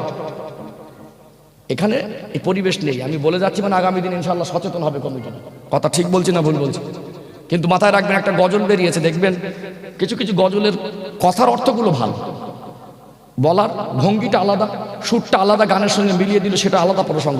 কিছু কিছু গজলের লাইনগুলো খুব ভালো, এটা নবীর শানে বললে এমনি মনে যদি কবিতার মতো বলে মন ছুঁয়ে যায়, এরকম কিছু লাইন আছে না? একটা গজল আমার মনে পড়ে, এখন ইদানিং বলছে কেউ কেউ, জন্ম আমার নবীর যুগে হলে কেমন হতো, দু নয়নে রসুলে পাক দেখলে কেমন হতো। আচ্ছা বলুন তো, আমার রসুলের যুগে যদি আমি আসতাম, আমার নবীর মজলিসে যদি বসতাম, এই চোখ দিয়ে আমার রসুলের চেহারা মোবারক যদি দেখা সৌভাগ্য হতো, ভালো লাগতো না খারাপ লাগতো? খুশি বেশি হতাম না কম হতাম? একটা উদাহরণ দেব, আর একটা জিনিস বোঝাবার জন্য একটু আপনাদের কষ্ট দেবো, কেউ মানে খারাপভাবে নেবেন না। নবীর হায়াতে জিন্দেগিতে থাকা অবস্থায় আমার রসুলকে যদি এই চোখ দিয়ে আমরা দেখতে পেতাম, আমার নবী পাকে সাহাবাদের সঙ্গী হতে পারতাম, আমাদের বেশি ভালো লাগতো না কম ভালো লাগতো? কাদের বেশি ভালো লাগতো একটু হাত তোলেন তো দেখি। আমি জানি একটু কষ্ট দিচ্ছি আপনাদের, একটা বিষয় বোঝাবো বলে, আল্লাহ কবুল করেন, বলেন আল্লাহুম্মা আমিন। হাত তুলেছি, কষ্ট পেলে ক্ষমার নজরে দেখবেন, এর বোঝানোর জন্য। আচ্ছা বলুন, আমি এর পরের প্রশ্ন করছি, নবীর যুগে আমার জন্ম হলে খুবই ভালো হতো, সৌভাগ্য মনে করতাম।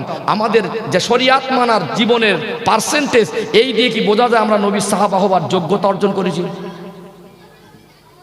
হ্যাঁ, আমাদের যা জীবন ব্যবস্থা, যেভাবে চলছি, যেভাবে ওঠা বসা করছি, যেভাবে হায়াতে জিন্দেগিটা আমাদের মৃত্যুর দিকে যাচ্ছে, যে সময়টুকু জীবনে পেয়েছি, যতটুকু জ্ঞান আছে, আমাদের শরিয়াত মানার যে অবস্থা, আমরা কি নবীর সাহাবা হওয়ার যোগ্যতা আমাদের ভিতর অর্জন করতে পেরেছি?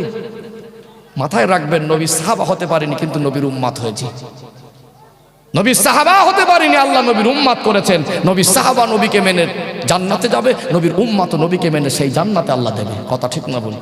অতএব এটা আমাদের জন্য ভালো আফসোসের, আমরা উম্মত হওয়ার পরে কত পার্সেন্ট করছি। স্বপ্ন দেখাটা তো বড় না, বাস্তবায়ন করাটাই বড়।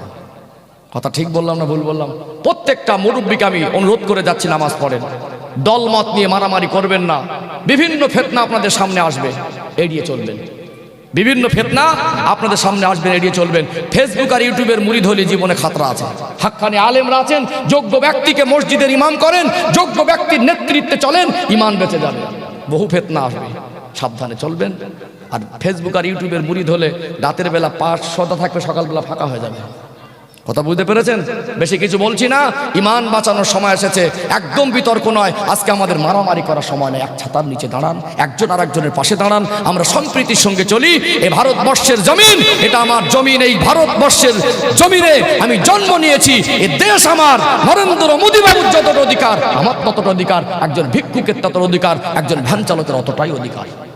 এই বাংলা সম্প্রীতির বাংলা, আমরা হিন্দু মুসলিম মিলেমিশে আছি আর থাকবো। ভোট দেওয়ার দেবেন, নিজের আখেরাতকে বরবাদ করে কোনো কাজ করতে যাবেন না। কোন পার্টি করবেন সেটা আপনার ব্যাপার। ওই বার্তাটা আমি রবিউল ইসলাম দিতে আসিনি, ওই দায়িত্ব নিয়ে আমি বসেও নেই। কথা বোঝা গেল? অতএব আমরা আমাদের আসল জীবন ছেড়ে দিয়ে যদি দুনিয়ায় মেতে যাই, আখেরাত বরবাদ হবে।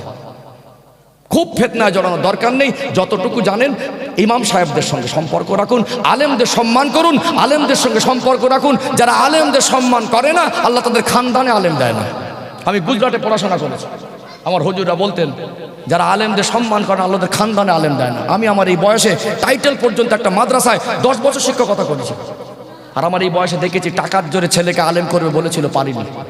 জুতো কেনার পয়সা ছিল না, একটা কম্বল 1 পিঠ বিচো তার 1 পিঠ গায়ে দিত, মানুষের কাছে টাকা ধার করে বাড়ি যেত। ওই বাচ্চাগুলোকে আল্লাহ হাক্কানি আলেম করেছে। আলেমদের সম্মান করবেন, হাক্কানি আলেমদের সংস্পর্শে থাকবেন। প্রয়োজন হলে মসলা মশাইল জানার দরকার হলে ইমাম সাহেবের কাছে আসবেন, জীবনে ইমান বেঁচে যাবে। ফিতনার জামানা আসছে, সাবধানে চলতে হবে। বাকি জীবন যেই দলমত করেন, নামাজ ছাড়া নাজাত নেই। আসসালাতু মিফতাহুল জান্নাহ, নামাজ হলো জান্নাতের চাবি। নামাজটাকে জীবনে বাস্তবায়ন করেন, আপনার জীবনটা আল্লাহ সুন্দর করে দেবে। ইন্না সালাতা তানহা আনিল ফাহশাই ওয়াল মুনকার, নিশ্চয়ই নিশ্চয়ই নামাজ সমস্ত খারাপ কাজ থেকে নামাজিকে দূরে রাখে। জোরে বলুন সুবহানাল্লাহ। অতএব নামাজটা আমরা পড়ি, নামাজটাকে জীবনে বাস্তব, জীবনটাকে নামাজ আর সুন্নাত তরিকা দিয়ে সাজাই, দেখবেন আমার আল্লাহ আস্তে আস্তে আমাদের দুনিয়া শান্তি দেবে, সম্মানের জীবন দেবে। কথা বুঝতে পারছেন? রাগ করছেন না তো? নিয়ত করে নামাজ পড়বা। যে সমস্ত আমার আব্বাদের ভাইদের মুখে দাড়ি নেই, দাড়ি ছেড়ে দেন। যদি নবীর উম্মত হতেন, যদি এটা সত্য হতো, আমাকে উত্তর দিতে হবে না। আপনি আপনার বিবেককে নিজেকে প্রশ্ন করুন যে আমি নবীর উম্মত। আজ আমার 30, 35, 40 বছর বয়স, যদি নবীর উম্মত হয়ে রসুলুল্লাহর আদর্শ তো দাঁড়িয়ে রাখা, আজকে আমি রসুলুল্লাহর আদর্শ আমার ভিতরে রাখবো। আজকে পৃথিবীর মানুষকে কি বললো বড় নয়, আমার রসুল আমার কাছে বড়। দাড়ি ছেড়ে দিলে কি ক্ষতি হবে? ক্ষতিটা খুঁজে পাবেন না। উপরান্ত আল্লাহ তার ইজ্জত বাড়াবে, আখেরাতে জীবন উজ্জ্বল হবে। আপনার মনে যদি রসুলুল্লাহর ভালোবাসা যাররা থাকে, ওটা যদি সত্য হতো, তাহলে আপনার এই দাড়ি চাচার সিলসিলাটা পরপর প্রত্যেক সপ্তাহে সপ্তাহে 40 বছর আসতো না। তার আগেই জীবনটা পরিবর্তন হতো। দাড়ি ছেড়ে দেন, নামাজে দাঁড়ান, পবিত্র জীবন তৈরি করুন, শরিয়াত মানুন। যেটা জানেন না, যেটা শরিয়াতের জানার বিষয়ে থাকে, সন্দেহ আছে, সন্দেহ মুক্ত হওয়ার জন্য, জানার জন্য আলেমদের সংস্পর্শে আসুন, সঠিক রাস্তা পাবেন। আলোচনা বুঝতে পারছেন তো? কথা ঠিক বললাম না ভুল বললাম? আমি একটা পয়েন্ট ছেড়ে যাচ্ছি, আমি অসম্পূর্ণ বক্তব্য রাখিনি। ইমাম বুখারী হুজুর আব্বার কথা বলেছি, মায়ের কথাটা একটু বলবো, এটা মনে আছে, একটু বলে দেয় ইনশাল্লাহ, বলে সমাপ্ত ইনশাল্লাহ। ও ভাইজানেরা, সোনার মানিক যুবকেরা, আব্বারা মায়েরা, কে ইমাম বুখারী মুহাম্মদ ইবনে ইসমাইল বুখারী রাহমাতুল্লাহ আলাইহি, তিনি এত বড় মেধাবান মানুষ ছিলেন, আমার নবীর এতটা আশিক ছিলেন। আল্লাহ নবীর জবানে মোবারকের বর্ণিত হাদিস শরীফগুলো শুনে শুনে শুনে শুনে 6 লক্ষ হাদিস শরীফ মুখস্থ করে নিয়েছিলেন। জোরে বলুন। 100, 200 নয়, 600, 6000 নয়, 6 লক্ষ হাদিসের হাফেজ। এই বাচ্চা যখন ছোট, দুটা চোখে অন্ধ। আপনারা আশ্চর্য বোধ করছেন, যারা আলেম মানুষেরা তারা জীবনী সম্পর্কে জানেন, যাদের জানা নাই, আপনাদের মনে হচ্ছে যে বাচ্চাটা দুটা চোখে অন্ধ, কি করে হাদিস শরীফ মুখস্থ করল আর বুখারী শরীফ লিখলো? একটা সময় অন্ধ থাকলেও তার মা এত নেককার মা ছিলেন, আল্লাহওয়ালি মা ছিলেন, শরীয়তটাকে এতটা মেনেছিলেন। ওই নেককার মায়ের দোয়ার ওসিলায় আল্লাহ পাক ওর মায়ের দোয়া কবুল করে ইমাম বুখারী রাহমাতুল্লাহ আলাইহির চোখের দৃষ্টি শক্তিটাকে ফিরিয়ে দিয়েছিলেন। জোরে বলুন সুবহানাল্লাহ। মায়ের দোয়া ছোট না বড়? নবী সোনার জবানে বললেন, বিগয়রি হিজাব, আল্লাহর দরবারে পৌঁছাবার জন্য কোনো পর্দা থাকে না। আব্বা জানের দোয়া, আম্মা জানের দোয়া সরাসরি আল্লাহ পাকের দরবারে পৌঁছে যায়। অনেক সম্মানিতা মায়েরা আমার কথা শুনছেন, ও মায়েরা বোনেরা, আজ নামাজ কোথায় আপনাদের? পর্দা কোথায় আপনাদের? ইমাম বুখারী হুজুরের মা তার জীবন থেকে শিক্ষা নেন। ওই মা কত সৌভাগ্যবান, যিনি ইমাম বুখারী হুজুরের মতো সন্তানকে গর্ভে ধারণ করেছিলেন। আজ আপনার ছেলেটা মদ খেয়ে কুকুরের মতো পড়ে থাকে, আজ আপনার মেয়েটা এমন পোশাক পরে রাস্তায় বেরিয়েছে, হায়া লজ্জা বলে কিছু নেই, অসভ্যতার মতো অশালীন পোশাক পরে বেরাচ্ছে। ওই মেয়েটার দোষ 1 ভাগ, আপনি মা 99 ভাগ দোষ হলো আপনার। যেভাবে মানুষ করেছেন ওইভাবে মানুষ হয়েছে। আপনি মা, আপনার ভিতরে যদি পর্দা থাকতো, আপনার ভিতরে যদি ইসলাম থাকতো, আপনি যদি শিক্ষিতা হতেন, আপনার ভিতরে এডুকেশন থাকতো, আপনার ভিতরে নবীর আদর্শ থাকতো, আপনি আপনার সোনার মানিক কলিজার টুকরা বাচ্চাটাকে জাহান্নামের খোরাক করতেন না। ও ভাইয়েরা বাপেরা, ইমাম বুখারী হুজুরের মা অন্ধ বাচ্চার মা হলেন। বলেন তো দেখি, বাচ্চা যদি অন্ধ হয়, ওই বাচ্চার মুখের দিকে দেখলে মায়ের মনে কষ্টটা বেশি হবে না কম হবে? ইমানদার যিনি হয় সর্বহালাতে, সর্ব পরিস্থিতির সম্মুখীন হয়ে সম্পর্ক রাখে কার সঙ্গে? সবাই মিলে বলেন কার সঙ্গে? দুঃখ কষ্ট বেদনা তুলে ধরতে হবে কার কাছে? সব কিছু চাইতে হবে কার কাছে? আল্লাহ বলে, বান্দা উদউনি আস্তাজিব লাকুম, তোমরা আমায় ডাকবে আর আমি আল্লাহ ওই ডাকে সাড়া দেব। জোরে বলুন। ডাকার মতো মানুষ ডাকতে জানে না, ডাকার মতো ডাকলে বান্দা আল্লাহ কাউকে ফেরায় না। আল্লাহ নবী বলেছেন একটা চপ্পলের ফিতেও যদি ছিঁড়ে যায় আল্লাহ থেকে চেয়ে নাও। চাওয়ার মাধ্যমটা কি হবে? সাহাবা হুজুরা জিজ্ঞাসা করলেন, আল্লাহ নবী বললেন, ও বাবা সাহাবীরা, আল্লাহর কাছে এইভাবে দোয়া করবে, আল্লাহ আমার সংসারে যেটা অভাব, আজকে আমার চপ্পলের ফিতেটা ছিঁড়ে গেছে, এটাও যদি মেরামত করতে অর্থ লাগে আপনি আমাকে হালাল রুজি উপার্জন করার মতো তৌফিক দেন। আল্লাহ আমি হালাল রুজি উপার্জন করে হালাল অর্থ দ্বারা যেন আমার প্রয়োজনটা মিটিয়ে নিতে পারি। ও ভাইরা বাপেরা, ইমাম বুখারী হুজুর অন্ধ, বাচ্চা ছোট, মার মনে বড় কষ্ট, কিন্তু মার ইমানটা বড় মজবুত। মার মনে কষ্ট লাগতো বাচ্চার দিকে দেখে, মনে মনে করতেন পৃথিবীর ডাক্তারের ক্ষমতা নেই আমার অন্ধ বাচ্চাকে ভালো করে দেবে। আমার আল্লাহ তিনি বড় দয়াময়, আমার আল্লাহ তিনি বড় মেহেরবান, আমার আল্লাহ যদি চায় আমার অন্ধ বাচ্চাটা ভালো হয়ে যাবে। জোরে বলুন ইমান দেখেছেন? ইমান কত মজবুত। বাচ্চার দিকে দেখে মনে কষ্ট ভরে যেত, আবার মনে করতেন আমার আল্লাহ যদি চায় ভালো হবে। চোখের পাওয়ার কমে গেছে, টাকার অভাব নেই। ভারতবর্ষে সব থেকে বড় চোখের ডক্টরের কাছে গিয়ে বল, ডাক্তার বাবু আমার টাকা অনেক আছে, যত লাগে দেবো, আমি চশমা নেবো না, পাওয়ারটা ফিরিয়ে দেন। ডক্টরের বাপের 14 পুরুষের 14 গোষ্ঠীর ক্ষমতা আছে। আর আল্লাহ যদি চায়, আল্লাহ যদি চায় হবে কি হবে না? আল্লাহর কাবা ঘরের অনেক কিছু ব্যতিক্রম নিয়ামত আছে, আছে না নেই? এমন অন্ধ মানুষ আল্লাহর কাবা ঘরে গিয়ে চিৎকার মেরে আল্লাহকে ডেকে কেঁদেছেন, আল্লাহর কাবা ঘরের কি দোয়া চাইল ওটাও কবুল হয়। আল্লাহ পাক অন্ধ মানুষের এই জামানায় রিসেন্টলি 2-1 বছরের মধ্যে এরকম খবর অনেক হয়েছে যে অন্ধ মানুষ আল্লাহর কাবায় গিয়ে চোখের দৃষ্টিটা ফিরে পেয়েছে। জোরে বলুন কথা ঠিক বললাম না ভুল বললাম? আপনারা বিভিন্ন নিউজের চ্যানেলে দেখবেন, এটা আমার আল্লাহর কাছে অসম্ভব কিছু নয়। রাতের বেলা মানুষ ঘুমিয়ে যায়, ইমাম বুখারী হুজুরের মা আরামের বিছানা ছেড়ে উজু করে তাহাজ্জুদের নামাজে দাঁড়ায়, হাত তুলে রাতের অন্ধকারে অঝরে চোখের পানি ঝরায়। আল্লাহ আপনি তো রহমান, আল্লাহ আপনি সেই আল্লাহ যিনি নমরুদের আগুনের ভিতরে আপনার নবী ইব্রাহিম আলাইহিস সালামকে হেফাজতে রাখতে পারেন। আপনি সেই আল্লাহ যিনি আপনার নবী ইউনূস আলাইহিস সালামকে মাছের পেটে হেফাজতে রাখতে পারেন। আপনি সেই আল্লাহ যিনি একটা যুবতী মেয়ে, তার চরিত্রের সামান্য দাগ ছিল না, বিনা স্বামীতে অবিবাহিতা জীবন, ওই মেয়েটার গর্ভে একজন নবীকে দিয়ে বিনা বাপে একজন নবীকে গর্ভবতী মা বানিয়ে আজকে যুবতী মেয়েকে বিশ্ব একটা নবীর মা বানালেন। আল্লাহ আপনার কাছে অসম্ভব কিছু নয়। আল্লাহর কাছে বলতেন, আল্লাহ আপনি যদি চান আমার বাচ্চা ভালো হবে। আপনি তো দয়াময়, একবার চাইবো, দুবার চাইবো, 1000 বার চাইবো, তারপরে আপনি যদি না শোনেন আমি কিন্তু চাওয়া বন্ধ করব না, ফের একবার বলবো আল্লাহ আমার বাচ্চাকে ভালো করেন। এত কান্না কাঁদতেন, আল্লাহর কাছে এমনভাবে দোয়া চাইতেন, আমার আল্লাহ রহমতের দরিয়ায় জোশ মেরে থাকতে পারেননি, ওই বাচ্চার চোখের জ্যোতিটা ফিরিয়ে দিয়েছিলেন। যদি বলুন আমাদের মারা দোয়া করে না বদদোয়া করে? আজও কিছু মা আছে সমাজের কলঙ্ক। একটা ছোট বাচ্চা ভুল করেছে, ওই বাচ্চাটাকে দুটো টেনে টেনে চড় মেরেছে, গালে এ গালে একটা গালে একটা 5টা আঙুলে দাগ বসে গেছে। এত অশ্লীল ভাষায় ছোট বাচ্চাদের কিছু মা আছে গালাগালি করে, ভাবতে অবাক হয়ে যাবে। আছে না নেই? বাচ্চা মানুষ বোঝে, ও যদি সেই বুঝ থাকতো ভুলটা করতো, আপনি মা ওকে গলায় তুলে নেবেন, চুমু খাবেন, ঠোঁটে মুখে চুমা দিয়ে বারবার বলবেন কোচ ওটা করতে নেই, এটা করতে নেই, এটা করলে আল্লাহ রাগ করবে, আল্লাহ গোনা দেবে। তাকে ইমানদার হিসাবে ছোট থেকে সেই ভিতটা আপনি মা আপনি আব্বা তার তৈরি করে দিতে হবে। কিন্তু আপনি যদি ছোট বাচ্চাকে অশ্লীল ভাষায় গালাগালি দেন, ওই বাচ্চাটা গালাগালি মুখস্থ করবে। যত বাচ্চারা গালাগালি শিখেছে মার পেট থেকে কেউ শিখিনি, সব বাপ মার কাছ থেকে শিখেছে। আমাদের চরিত্রটাকে পবিত্র করতে পারিনি। আমাদের মা বোনগুলো আজকে নামাজে দাঁড়ায় না, কোথায় তাহাজ্জুদ? আজ থেকে 30-40 বছর আগে কোরআন পড়ার পরিবেশ ছিল, আজকে আছে কিছু মা বোন। এখন দেখবেন কোরআন খতম হয় না, এখন খতম হচ্ছে নাটক আর সিরিয়াল। আগে ঘরের মধ্যে হতো, এখন কামরায় কামরায় হচ্ছে। ঘরে যদি নামাজি না থাকে, পরেজগার না থাকে, আল্লাহ বলা মানুষ না থাকে, দরুদ শরীফ পড়া মানুষ না থাকে, আমলে জিন্দেগিতে শরিয়াত না থাকে, এই ঘরে রহমত হবে না গজব হবে?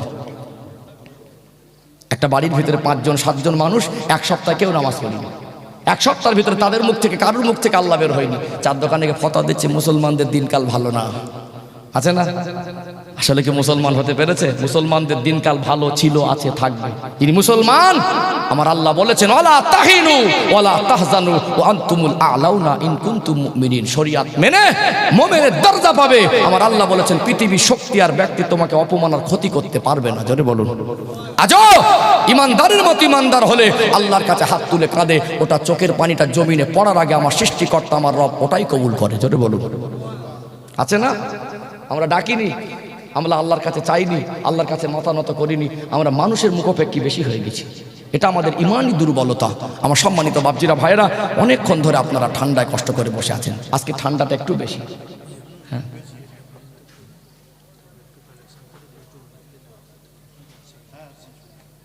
কত রাত করবে? 1:30টার মধ্যে দোয়া করি নাকি? একটু কালেকশনের ব্যাপার আছে।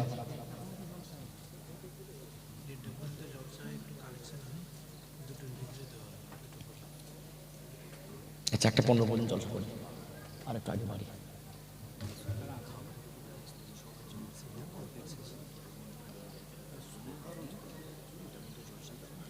একটা 15 পর্যন্ত করে কালেকশন করি, প্রায় 2টা বেজে যাবে ইনশাল্লাহ। আচ্ছা, তাকবীর দেন, নারী তাকবীর, মাশাআল্লাহ। আর একটু জোরে জোরে নারী তাকবীর, লিল্লাহি তাকবীর। কষ্ট পাচ্ছেন না তো? আর একটু আগে বাড়বো, আর একটু আগে বাড়ি। যাই হোক, আমি যে কথা বলছিলাম, ইমাম বুখারী হুজুরের মা ছিলেন প্রকৃত ইমানদারি জীবন তৈরি করেছিলেন। তাই জন্য আল্লাহ তাদের পরিবারে একটা বাচ্চা অন্ধ দিলেও ওই বাচ্চাটা মার দোয়াতে শুধু চোখের জ্যোতি ফিরে পায়নি, আল্লাহ তাকে পৃথিবী বিখ্যাত বানিয়েছেন। কথা ঠিক না বলে? আজকে আমাদের মারা যদি চাইতো ইমাম বুখারী হুজুরের মতো পৃথিবী বিখ্যাত বাচ্চার মা না হলে অন্তত নামাজি বাচ্চার মা হতে পারত না? যে মেয়েটা আজকে অশালীন একটা লেগেজ প্যান আর শর্ট ড্রেস পরে ঘুরছে, ওই মেয়েটাকে মা যদি চাইতো পর্দা নশীনা করতে পারত। সম্ভব হতো না? হতো না। কোথায় আমাদের মায়েদের সেই সুচিন্তা? মেয়েটা বড় হচ্ছে, মায়ের পর্দা নেই, খালা মায়ের পর্দা নেই, চাচি মায়ের পর্দা নেই, দাদি মায়ের পর্দা নেই, বড় বোনের পর্দা নেই। ও শিখবে কোথা থেকে? আজও কিছু মা আছে হায়া লজ্জা কম। একটা সাবালক ছেলে ঘরে রয়েছে, নিজের সন্তান, মার শরীরে 70টা ঢাকা থাকে না তার সামনে, কোনো মাইন্ড নেই, ফ্যাশন হয়ে গেছে। একটা কাপড় পরেছে মশারির থেকে পাতলা, এমন ভাবে সাজসজ্জা করে ছেলের পিছনে আছে। ছেলে আর মা বোঝা যাবে না যে ছেলে আর মা। ছেলেটা বড় হয়েছে, আপনি মা, আপনার তো পর্দা করাটা আল্লাহ ফরজ করেছেন, আপনার ওই রকম অসভ্যতা, এটা তো শরিয়াত পারমিশন দেয় না। আজকে কোথায় চলে গেছে আমাদের নোংরা জীবন? কতটা নোংরা করে ফেলেছি, আল্লাহ আমাদের বুঝ দেন। আমাদের মায়েদের বলি, আপনারা মা, আল্লাহ পাক আপনাদের জান্নাত যাওয়া সহজ করেছেন। কোনো মার জীবনে 4টে আমল যদি সলিড হয়, আল্লাহ তাকে সহজে জান্নাত দেবে। প্রথম হলো 5 ওয়াক্ত নামাজ, পর্দা, 1 মাস বছরে ফরজ রোজা, আর বিবাহের পরে স্বামীর সেবা। কথা বোঝা গেছে? এই 4টে আমল যদি করতে পারে, আল্লাহ পাক মায়েদের জান্নাত সহজ করে দেবে। একটা পুরুষ মানুষের হিসাব অনেক বেশি হবে মায়েদের থেকে। কারণ কি জানেন? পুরুষ মানুষ এই অর্থ উপার্জনের জন্য কোথায় না কোথায় ছুটে যায়, তিল তিল করে আমার আল্লাহ হিসাব নিতে পারেন। যেটা লাগবে হুকুম করে দিলেন স্বামী, স্বামী সেটা হাজির করে দিলেন। কোথার থেকে আসছে ওটা আপনার খোঁজ থাকে না। আপনি ঘরে থাকেন, পর্দা করেন, আপনি আপনার বাচ্চাগুলোকে কলেমা শরীফটা মুখস্থ করাতে পারলেন না। আর ছেলে দাঁড়িয়ে পেশাব করে, আপনি মা, আপনার কি আফসোস হয় না আমার ছেলেটা কেন দাঁড়িয়ে পেশাব করে? এই ছেলেটা দাঁড়িয়ে পেশাব করছে, আপনার কি মনে হয় না এই ছেলেটাকে মানুষের মতো মানুষ করতে পারিনি? প্রত্যেকটা মা যদি মনে করতো আমার বাচ্চাকে নামাজি বাচ্চা করব, একটা বাচ্চা বেনামাজি হতো না। আর যে সমস্ত যুবক ছেলেগুলো সূরা ফাতিহা জানে না, যে সমস্ত যুবক ছেলে মেয়েগুলো, যুবতীগুলো কোরআন শরীফ পড়তে জানে না, এদের দোষ 1 ভাগ এরকম, 99 ভাগ দোষ হলো এদের গার্জেনদের। আমাদের বসিরহাট সংলগ্ন খোলাপোতা বলে একটি জায়গা আছে, একজন বিখ্যাত আল্লাহর ওলির কথা তুলে ধরি, হযরত বজলুর রহমান দরগাপুরি রহমাতুল্লাহ আলাইহি। তার মার ভূমিকা দেখুন বাচ্চা লালন পালনের ক্ষেত্রে। আল্লাহ নবী বলেছেন 7 থেকে 10 বছর নামাজের তালিম দাও। ক বছর? 7 থেকে 10 বছর। 7-এ যদি শুরু করেন, 10-এ যদি কমপ্লিট করেন, টোটাল কিন্তু 4 বছর হবে। 7, 8, 9, 10। 7-এ শুরু করলে আর 10-এ কমপ্লিট হলে 4 বছর হবে। আল্লাহ নবী তিনি মেয়াদ ঠিক করে দিয়েছেন 4 বছর।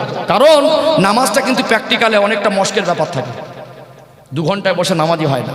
আজ দেখবেন সমাজের কিছু চালাক মানুষ আছে, একটা মাছ কি পাকাল মাছ না কি বলে, কাদার মধ্যে থাকে, গায়ে কাদা লাগে না? হ্যাঁ, পাকাল মাছ বলে। আজকে যে পাকাল মাছ মার্কা ইমানদার আছে, এই জলসা দিয়ে কি হবে? জলসা দিয়ে নামাজি বাড়বে? ওই ভদ্রলোককে বলি, জলসা দিয়ে নামাজি বাড়ানোর জন্য নয়। আপনার ছেলে বেনামাজি, আপনার মেয়ে বেনামাজি, কিয়ামতের দিন আমার আল্লাহ জলসা কমিটিকে আর বক্তাকে দাঁড় করে জিজ্ঞাসা করবে না, আপনাকে জিজ্ঞেস করবে। আল্লাহ তো দায়িত্ব আপনার উপরে দিয়েছিল, বাচ্চাকে নামাজ শিখাবে তার পিতামাতা। 7 থেকে 10 বছর আপনি শিক্ষা দেন। আপনার যদি সেই সময়টুকু না থাকে, আপনি পয়সা খরচার বিনিময়ে যেমনি করে ইংলিশ মিডিয়ামে পড়াচ্ছেন, যেমনি করে ইংরাজি সাবজেক্টটা মাস্টার ভাড়া করে পড়াচ্ছেন, যেমনি করে ইতিহাস ভূগোলটা মাস্টারদের আলাদা পয়সা দিয়ে পড়াচ্ছেন, তেমনি করে আপনি নামাজটাও একটা হাক্কানি আলেমদের থেকে শিখে নিতে পারতেন। কথা ঠিক বললাম না ভুল বললাম? ওখানে 2000 টাকা খরচা হয়, আর মক্তবের বেলা 50 টাকার দিকে জাহান জ্বালা করে। কত তেজিমানদার, বুঝতে পারছেন? রাগ করছেন মনে আপনারা? 7 থেকে 10 বছর নামাজের তালিম দেওয়ার সময় আপনার বাচ্চাকে আপনি নামাজ শিক্ষা দিলেন না, আপনি ঘাড় ঠেলে দিলেন হুজুরের ঘাড়ে, জলসা কমিটির ঘাড়ে। এতে পাকাল মাছের মতো হলো না? বোঝা যায়নি? কিয়ামতের দিন জেনে রাখবেন, ওই ছেলেটা বেনামাজি হওয়ার কারণে যদি কোনোদিন জাহান্নামী হয়, আল্লাহর কাছে বলবে, আল্লাহ আমার আব্বা জন্ম দিতে হয় দিয়েছিল, পোশাক দিয়েছিল, খাইয়েছিল, আমার মা গর্ভে ধারণ করেছিল, দুধ পান করেছিল, বড় করেছিল, আমার হক আদায় করিনি। সেদিন আল্লাহর কাছে গিয়ে বলবেন, আল্লাহ আমার গ্রামে জলসা হয়েছিল 4 বার, ওই বক্তাকে আর ওই কমিটিকে আমার সঙ্গে জাহান্নামে দাও। বলবো আমার বাপ মা সেখানে, আমার বাপ মাকে আমার সঙ্গে দাও। এটা শরিয়াত। টক লাগলেও ঝাল লাগলেও বুঝে নেন, কষ্ট দিতে আসিনি, আঘাত দেওয়া উদ্দেশ্য নয়, শরিয়াতের সঠিক বার্তাগুলো পৌঁছানো হলো আমার উদ্দেশ্য। বলছিলাম বজলুর রহমান দরগাপুরি রহমাতুল্লাহ আলাইহির কথা। বাচ্চাটা 7-8 বছর বয়স, ওই বাচ্চাটার নামাজের তালিম চলছে। মা যখনই নামাজে দাঁড়াতেন, বাচ্চাকে উজু করিয়ে সাথে করে নামাজে দাঁড় করাতেন। বাচ্চা মানুষ, একটু বাচ্চারা বড় হলে 7-8 বছর হলে একটু খেলাধুলা ভক্ত হয়, একটু বেরিয়ে গেল, বেখেয়াল হয়ে গেল, আজান হয়ে গেল, ঘরে ফিরতে লেট হচ্ছে, মা একটু আশেপাশে খোঁজাখুঁজি করে বাচ্চাটাকে পেলেন না। নামাজের রক্তটা শেষের পথে, নিজে নামাজ পড়ে নিলেন কিন্তু বাচ্চাকে পেলেন না। অনেকটা বেলা গড়িয়ে গেছে, রক্তটা শেষ হয়ে গেছে, বাচ্চা ঘরে এসে মাকে ডাকছে, মা খিদে লেগেছে, একটু খেতে দেন। মা ঘর থেকে বেরিয়ে আসলেন। উদ্দেশ্য কষ্ট দেওয়া নয়, উদ্দেশ্য আঘাত দেওয়া নয়, উদ্দেশ্য একটা শিক্ষা দেওয়া। মোটা মোটা চোখ বের করলে, নাই কোথায় ছিলি, জানিস না নামাজ পড়তে হয়? আমি তোর মা, প্রত্যেকটা অক্তে তোকে নামাজে দাঁড় করাই, কোথায় ছিলি বল? মা বলছে, এই কানটা ধরো। ভয় দেখায়, তম্বি করে, কানটা ধরো, মাথাটা হ্যাট করো। ছোট্ট একটা ইট নিয়ে পিঠে চাপিয়ে দিয়েছে। কষ্ট দেওয়া উদ্দেশ্য নয়, একটু ভয় দেখানো, একটু সাজা দেওয়া। যেই পিঠে চাপিয়ে দিয়েছে, দেখবেন ভালো পরিবারের বাচ্চাদের না খুব বকতে হয় না। সেরকম পরিবেশ বাপ মার পেলে একটু চোখ দেখালেও বোঝে। যেই পিঠে ইটটা চাপিয়ে দিয়েছে, ব্যথা যন্ত্রণা হবার আগে মনের কষ্টে ঝরঝর করে পানি পড়ছে। বাচ্চার চোখের পানি দেখলে মার চোখের পানি আসবে না চেপে রাখতে পারবে? বাচ্চার চোখে পানি আসলে আব্বা মার চোখে পানি, আব্বাদের অন্তরে কষ্ট হয়, হয়তো চোখের পানি কম বের হয়। আব্বাদের অন্তরে কষ্ট হয়, হয়তো সব বাপ চোখের পানি ফেলতে না পারলে মনের কষ্টটা ঠিক কষ্ট পেয়ে যায়। কথা ঠিক না ভুল? বাচ্চা অসুস্থ হলো, মার একার কষ্ট হয় না, আব্বারও কষ্ট হয়। যেই বাচ্চার পিঠে ইট চাপিয়ে দিয়েছে, ছোট একটা ইটের টুকরো, আর যেই কান ধরে হ্যাট হয়েছে, অমনি চোখ থেকে পানি ঝরছে। মা তো, মা জান থাকতে পারেনি, ইটটাকে সরিয়ে বুকে জড়িয়ে ধরে ঠোঁটে মুখে চুমা খাচ্ছে। বাবা তুমি নামাজের সময় কোথায় ছিলে? বলে, মা আমি আর কোনো দিন নামাজের সময় খেলা করতে যাব না, আমাকে ডাকতে হবে না। হুজুর বলছেন তার জীবনীতে লেখা হলো, সেই দিন থেকে আমি বজলুর রহমান আমার আল্লাহর হুকুম ফরজ নামাজটা আমি ইচ্ছাকৃত কাজা করিনি। জোরে বলুন। আজ তিনি শুধু বজলুর রহমান না, আল্লাহর ওলি বজলুর রহমান। তার মামার একটা ছোট্ট একটা ভূমিকার কারণে আজ তিনি আল্লাহর ওলির দরজা পেয়েছেন। কথা ঠিক না ভুল? আর আপনার ছেলেটা আজ গাঁজা খেতে খেতে খেতে খেতে ঝোপঝাড় জায়গা পায় না, কবরস্থানের পাঁচিল লাড়া লেগেছে। মানুষ, হায় রে মানুষ, আফসোস কোথায় নেমে গেছে। রিসেন্টলি আপডেট খবর, সব পরিবেশে না, সব এলাকায় না, সব মহল্লায় না, কিছু কিছু জায়গায় দেখবেন গাঁজাখোর বেড়ে গেছে। বাড়ছে না গাঁজাখোর? আবার ওদের গাঁজাখোরে খুব বন্ধুত্ব। সারাদিন আলাদা আলাদা কাজ করে, সন্ধ্যাবেলা চোখে চোখে কথা হয়, মারে ফাতি লাইন, চোখে চোখে কথা হয়। কোথায় গিয়ে একটু আড়াল হলে ভালো হয়। আবার সিগারেটের মধ্যে নাকি দিয়ে টানে। কত নিচে নেমে গেছি, কত তেজি ইমানদারের ঘরের ছেলে কোথায় জায়গায়। এখন তো এই কবরস্থানগুলো পাঁচিল দিয়ে ঘিরছে, আশেপাশে ঝোপঝাড় পেলো না, ওই পাঁচিলের আড়াল লেগে কবরস্থানের পাঁচিলের টেক দিয়ে গাঁজা খাচ্ছে। আর আমরা দোয়া করছি, বলছি আল্লাহ মুসলমানদের উপর রহম করেন। ও কি মুসলমান? রহম জোর উপরে হবে, ওই রহমতটা নেওয়ার মতো পাত্র হতে পেরেছো? কথা বোঝা যায়নি? দোয়া সকলের নসিবে লাগে না। দোয়া যে করে দিলাম আর আল্লাহ যে কবুল করে ওটাই যে আপনাকে দেবে, এটাও এমন ব্যাপার নয়। পৃথিবীর সব থেকে বড় দোয়া আমার নবীর দোয়া। আমার নবী রাতের অন্ধকারে বিছানা ছেড়ে উঠে যেতেন, আল্লাহর কাবায় সেজদায় পড়ে থাকতেন। রাসূলুল্লাহ চোখ থেকে অঝরে পানি গড়িয়ে যেত। আল্লাহ নবী বলতেন, আল্লাহ মক্কার মানুষকে আপনি সুবুঝ দেন, আল্লাহ মক্কার মানুষকে আপনি হেদায়েত দেন। সকলের দোয়া যদি আমার নবীর দোয়ার মতো বড় দোয়া নেই। রাসূলুল্লাহ 2 ফোঁটা চোখের পানির দাম বেশি না কম? তাম পৃথিবীর মানুষের চোখের পানি একদিকে, আমার রসুলের চোখ মোবারকের দুফোঁটা পানি একদিকে, নবী পাকের সঙ্গে তুলনা করা যাবে? সেই রসুলের চোখের পানি মক্কার মানুষের জন্য ছিল কি ছিল না? কত হতভাগা, কপাল ফাটা, বেঈমান হয়ে কাফের হয়ে কবরে গেল। নবী দোয়া করলেন, তাদের দরবারে বারবার গেলেন, কলেমা নসিব হলো না। আজও কিছু নেক ব্যক্তি আছে দোয়া করে, আমরা এমন নাফরমানিতে লিপ্ত হয়েছি, দোয়া নেওয়ার মতো পাত্র আমরা হতে পারিনি। সমাজে আমরা দেখবেন একটা মানুষ গোনা করে, তার ভিতরে আদব আছে। এখনকার কিছু কিছু গোনাগাররা বেয়াদব, এদের নসিব ফেটে যায়, এদের নসিবটা খারাপ করে দেয়। আবু জেহেল একটা বড় বেয়াদব ছিল। ওমর রাদিয়াল্লাহু আনহু আর আবু জেহেল দুজনের নাম ধরে আল্লাহর নবী দোয়া করলেন, আল্লাহ ওমর অথবা আবু জেহেল দুজনের মধ্যে যদি একজনকে আপনি ইসলামের মধ্যে এনে দিতেন, আমি রাসূলুল্লাহ খুশি হতাম, আর ইসলাম প্রতিষ্ঠিত করাটা কিছুটা সহজ হতো। নাম ধরে দোয়া করলেন কজনের? দুজনের। সম্পর্ক আপন চাচা না হলে সম্পর্ক চাচা, আপন চাচা না, সম্পর্ক চাচা। তারপরে রক্তের সম্পর্কটা বেশি ছিল আবু জেহেলের সঙ্গে, তাহলে হকটা বেশি ছিল দোয়ার পাওয়ার আবু জেহেল, কিন্তু নসিবে কবুল হলো কার? ওমর ফারুক রাদিয়াল্লাহু আনহু। জীবন তৈরি করলো। আবু জেহেল আমার নবীকে কম জ্বালাতন করেছে, আমার নবীকে কম বিরক্তি করেছে। আজকে আমরা আলেমদের পিছনে কাটি মারছি, ইমামদের সমালোচনা করছি, আর মরে গেলে ওই ইমাম জানাজা পড়াবে, কিরকম হবে বলেন তো? কথা বোঝা যায়নি? সামনে হয়তো বলে না, পিছনে খুব কায়দা করে কাটি মেরে দিলাম, মরে গেলে ওই ইমাম তো জানাজা দাঁড়াবে। আপনাদের মহল্লা সমাজের চিত্র, সমাজের এক একটা চিত্র বলছি, আমার সমাজের অবস্থা, মানুষের যে চরিত্রটা কিভাবে খারাপ হয়ে গেছে এটা বোঝাতে চাইছি। আমরা জীবনটাকে এমনভাবে পরিবর্তন করব, আমাদের সজ্ঞানে শরিয়াতের বাইরে খেলাফ কোনো কাজ করব না, তাহলে দেখবেন সমাজ পরিবর্তন হবে ইনশাল্লাহ। আমি আমার ওয়াজের লাইন ভুলে যাই না, আল্লাহ আমার স্মৃতি ঠিক রেখেছে। যেটা বোঝাতে চাইছিলাম, ইমাম বুখারী রহমাতুল্লাহ আলাইহির মা একজন আদর্শবান প্রকৃত ইমানদার মা ছিলেন, তার ইমানদারি জীবন ছিল। আজ আমাদের মায়েদের বলি, মায়েরা আপনারা বাইরে যখন যান, আপনাদের পর্দা কোথায় থাকে? আমাদের বিবেককে আমরা নিজেরা মেরে ফেলেছি, কতটা নিচে নেমে গেছে। একটা উদাহরণ দিচ্ছি, এখন বিয়ে বাড়ি অনুষ্ঠান হলে ছেলেরা যাচ্ছে না মেয়েরাও যাচ্ছে? বরযাত্রী ছেলেরা যাচ্ছে না মেয়েরা যাচ্ছে? এক গরিব মানুষ, আর সব সময় তো পজিশন এমন হয় না ছেলেদের জন্য মেয়েদের জন্য আলাদা প্যান্ডেল করবে। দুই ভাই বোনটা বলছে আমার বড় ভাইয়ের বিয়ে, মেয়েটা সাবালিকা হয়ে গেছে, যে আমার ভাই দুটো না চারটে না একটা ভাই, আমি না গেলে বিয়েই হবে না, আমি যাব না। মানে আব্বাকে বলছে তুমি পয়সা দাও, কিরকম জামা কিনলে আমি পছন্দ করে আনবো। বাড়ি বিয়ের অনুষ্ঠান মানে আনন্দ হওয়াটা স্বাভাবিক।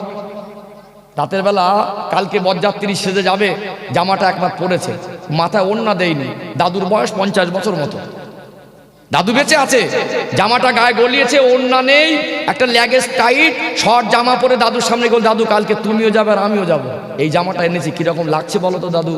দাদু ফিক করে হেসে ফেলে বলছে, কচি তোকে হেভি লাগছে। আরে আমাদের কি ইমান তেজ! ভালোবাসায় যদি বলে পুত্র আর পৌত্র, তাই তো? পুত্র ছেলে হয়, পৌত্র, আর পৌত্র এটা ছেলেদের ক্ষেত্রে, আর মেয়ে হলে পৌত্রী। সন্তান হলো পুত্র, আর সন্তানের সন্তান হলো পৌত্র। পৌত্রী মানে আমার পরিবারের একজন সদস্য। আমি গার্জেন বলতে, দাদু যদি বেঁচে থাকি, আমি বয়স্ক মানুষ, আমার কথাটা মানুষ মানবে। গার্জেনদের ভিতরে আমি বেঁচে থাকলে আমার সম্মানটাও বেশি। আমি চাইলে আমার নাতিপুতি ছেলেপুলেদের নিয়ে ভালোভাবে চলতে পারবো। ওই 18 বছরের সাবালিকা মেয়ে, দাদুর 50 বছর বয়স, ওই রকম শর্ট ড্রেসে চুল খোলা অবস্থা, দাদুর যদি হেভি লাগে, দাদুর যদি হাসি লাগে, কাল বিয়ে বাড়ি গেলে পরপুরুষের চোখে কিরকম লাগবে? কথা বোঝা যায়নি? ওই দাদু চার দোকানে গিয়ে ফতোয়া দেবে, কচি মুসলমানদের দিনকাল ভালো না। কোথায় গেছে বুঝতে পারছেন? কোথায় গেছে বুঝতে পারছেন? ইমান তৈরি করুন। এটা একজন প্রকৃত ইমানদারের কাজ নয়, এরকম হবার কথা নয়। তারপরে দেখবেন দোয়া সুন্নাত তরিকায় কি হয়, একটু মনে খুতবা পড়িয়ে দোয়া করে, বিয়ের মধ্যে হুজুর দোয়া হয় তো, একটু খোরমা খেজুর বিতরণ করে। অনেক সময় বাতাসা দিতে হতো, এখন খোরমা খেজুর দেওয়াটা উত্তম, এখন অ্যাভেলেবল পাওয়া যায় ফলের দোকানে। এই জন্য হুজুরা বলে খোরমা দা, সুন্নতটা হবে রাসূলুল্লাহ যেটা দিতেন। তো একেবারে মিষ্টি দিয়ে খোরমা খেজুর এখন দেয়, খোরমা খেজুরটাকে বেশি ব্যবহার করছে রিসেন্টলি। তো কি হয়, ইমাম সাহেব দোয়া করছে খুব মন খুলে, ওর ভিতরে যে টাটকা টাটকা করা দায়ুস বসে আছে, ও দোয়া প্যান্ডেলের উপরে উঠবে বলে মনে হয়? কি গো, ওর উপরে যে কটা দায়ুস প্যান্ডেলে বসে আছে, টাটকা দায়ুস, একদম টাটকা তাজা, এরকম দায়ুস যদি মজলিসে থাকে আর হাত তুলি ইমাম সাহেব কাঁদে, ও দোয়া প্যান্ডেলের উপরে উঠবে বলে মনে হয়? রাগ করছেন মনে হয় আপনারা? হ্যাঁ, এটা সত্য কথা। সমাজে আমাদের বিবেককে আমি যা স্মরণ করিয়ে দিচ্ছি, আপনারা জানেন এটা হারাম হালাল বলছি কি, এটা নতুন করে শিখো। আমার একটা মা বোনদের স্বামীর সঙ্গে ভালো হেসে খেলে কথা বলে না, যাবতীয় সাজসজ্জা একটা মেয়ের জন্য জায়েজ হবে যদি তার স্বামীকে দেখানোর উদ্দেশ্য হয়, কিন্তু স্বামীর জন্য সাজে না। বিয়ে বাড়ি যাওয়ার জন্য সাজে, মরা বাড়ি যাচ্ছে সেখানে সাজে। সাজছে কি সাজছে না? স্বামী এসেছে কষ্ট পরিশ্রম করে, বলছে একটু 1 গ্লাস পানি দাও না। ওই হাতের ধারে ছিল গরম পানি, মানে নর্মাল পানি, তো পানিটা হাতে নিয়ে বলছে এই দেখো ঠান্ডা পানি হলে ভালো হয়। মানে কষ্ট হয়ে যায় অনেক সময়। ফ্রিজটা রান্নাঘরে, খাওয়ার ঘরে একটা কোন আল্লাহ সুখ শান্তি দিয়েছে, বলছে এটা এখন খাও, বসে রান্নাঘরে যাবো, খাও, এটা খাও না, এনে দিল না। মাঝে মাঝে দেখবেন ফেরিওয়ালা আসে, ঘুরতে আসে, যেই এসেছে বলছে ভাই তোমাকে অনেক দিন দিয়ে দেখিনি, তুমি এতদিন আসো না কেন বলো তো? খুব মিষ্টি মিষ্টি ভালো, ভাবি 1 গ্লাস পানি হবে? বলে হবে না মনে, তুমি একটু বসো। ঘরে গিয়ে কাচের গ্লাস বার করে ভালো করে ধুয়ে ফ্রিজ থেকে ঠান্ডা পানি এনে বলছে ভাই খান। অবশ্যই একজন মানুষ যদি রাস্তায় পথিক পানি পিপাসায় তৃষ্ণায় থাকে, ওই মুসলমান হিসাবে তাকে পানি পার করা যায়, আপনার পর্দার খেলাপ করে নয়। আপনি যে চোখের চাউনি দিয়ে, যে ভাষা দিয়ে, যে মিষ্টি সুরে তার সঙ্গে কথা বললেন, আপনি যদি ওই মিষ্টি সুরটা আপনার স্বামীর সঙ্গে দিতেন, ওটা ইবাদতে গণ্য হতো, আর ওখানে কি করছেন ওটা হারাম হচ্ছে, গুনাহগার হচ্ছেন। এই বুঝটুকু আমাদের নেই। তাহলে ওই মাটা, ওই বোনটা একটা ফেরিওয়ালার সঙ্গে যদি মিষ্টি ব্যবহার করতে পারে, তাহলে ওর যোগ্যতা আছে, স্বামীর সঙ্গে মিষ্টি ব্যবহার করার মতো যোগ্যতা আছে, কিন্তু কেন করে না? এটা আমাদের সমাজের চিত্র। তারপরে দেখবেন এখন ফ্যাশন, মানুষ মরে গেল ফোন হয়ে যায়, হ্যালো 10 মিনিটে খবর।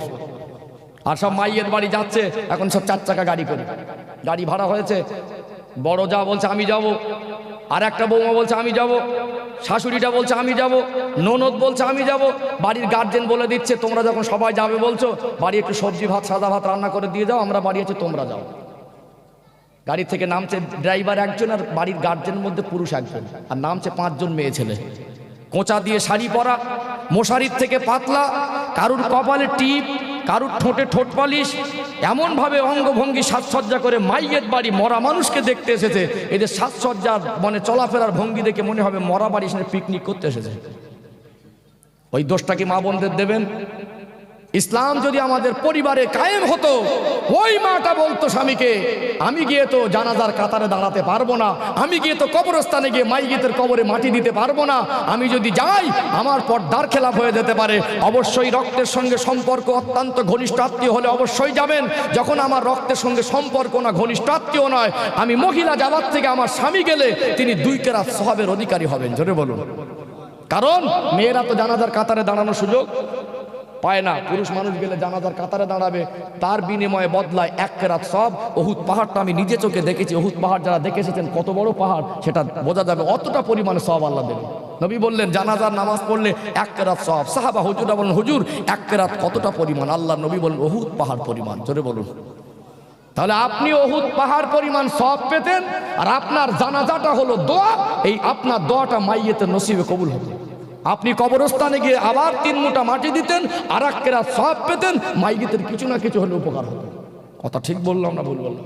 কিন্তু সেখানে গিয়ে মেয়েরা ভিড় করছে, আর আমরা এখন বাড়ি তো খালি, দোকানদারকে ডাকছে এই করছি দোকানটা খোল, বলে আমি তো এত সকাল সকাল চাচা যে আসে না, সকাল সকাল কেন? বলে কোচি সব মরা বাড়ি গেছে, বাড়ি নেই, ভালো লাগে না, দোকানে খোল, চাটা তাড়াতাড়ি কর। আমরা এখানে বসে আমাদের বুদ্ধির পরিচয় দিচ্ছি, কিন্তু বিবেকটা কাজে লাগানো দরকার ছিল। বাড়িতে ইসলাম কায়েম কি করে হবে? ওই মা বোনরা রাগও করতো না, কষ্ট হতো না, উপরান্ত তারাই সহযোগিতা করতো, আপনি যান আমি বাড়ি আছি। কথা ঠিক না ভুল?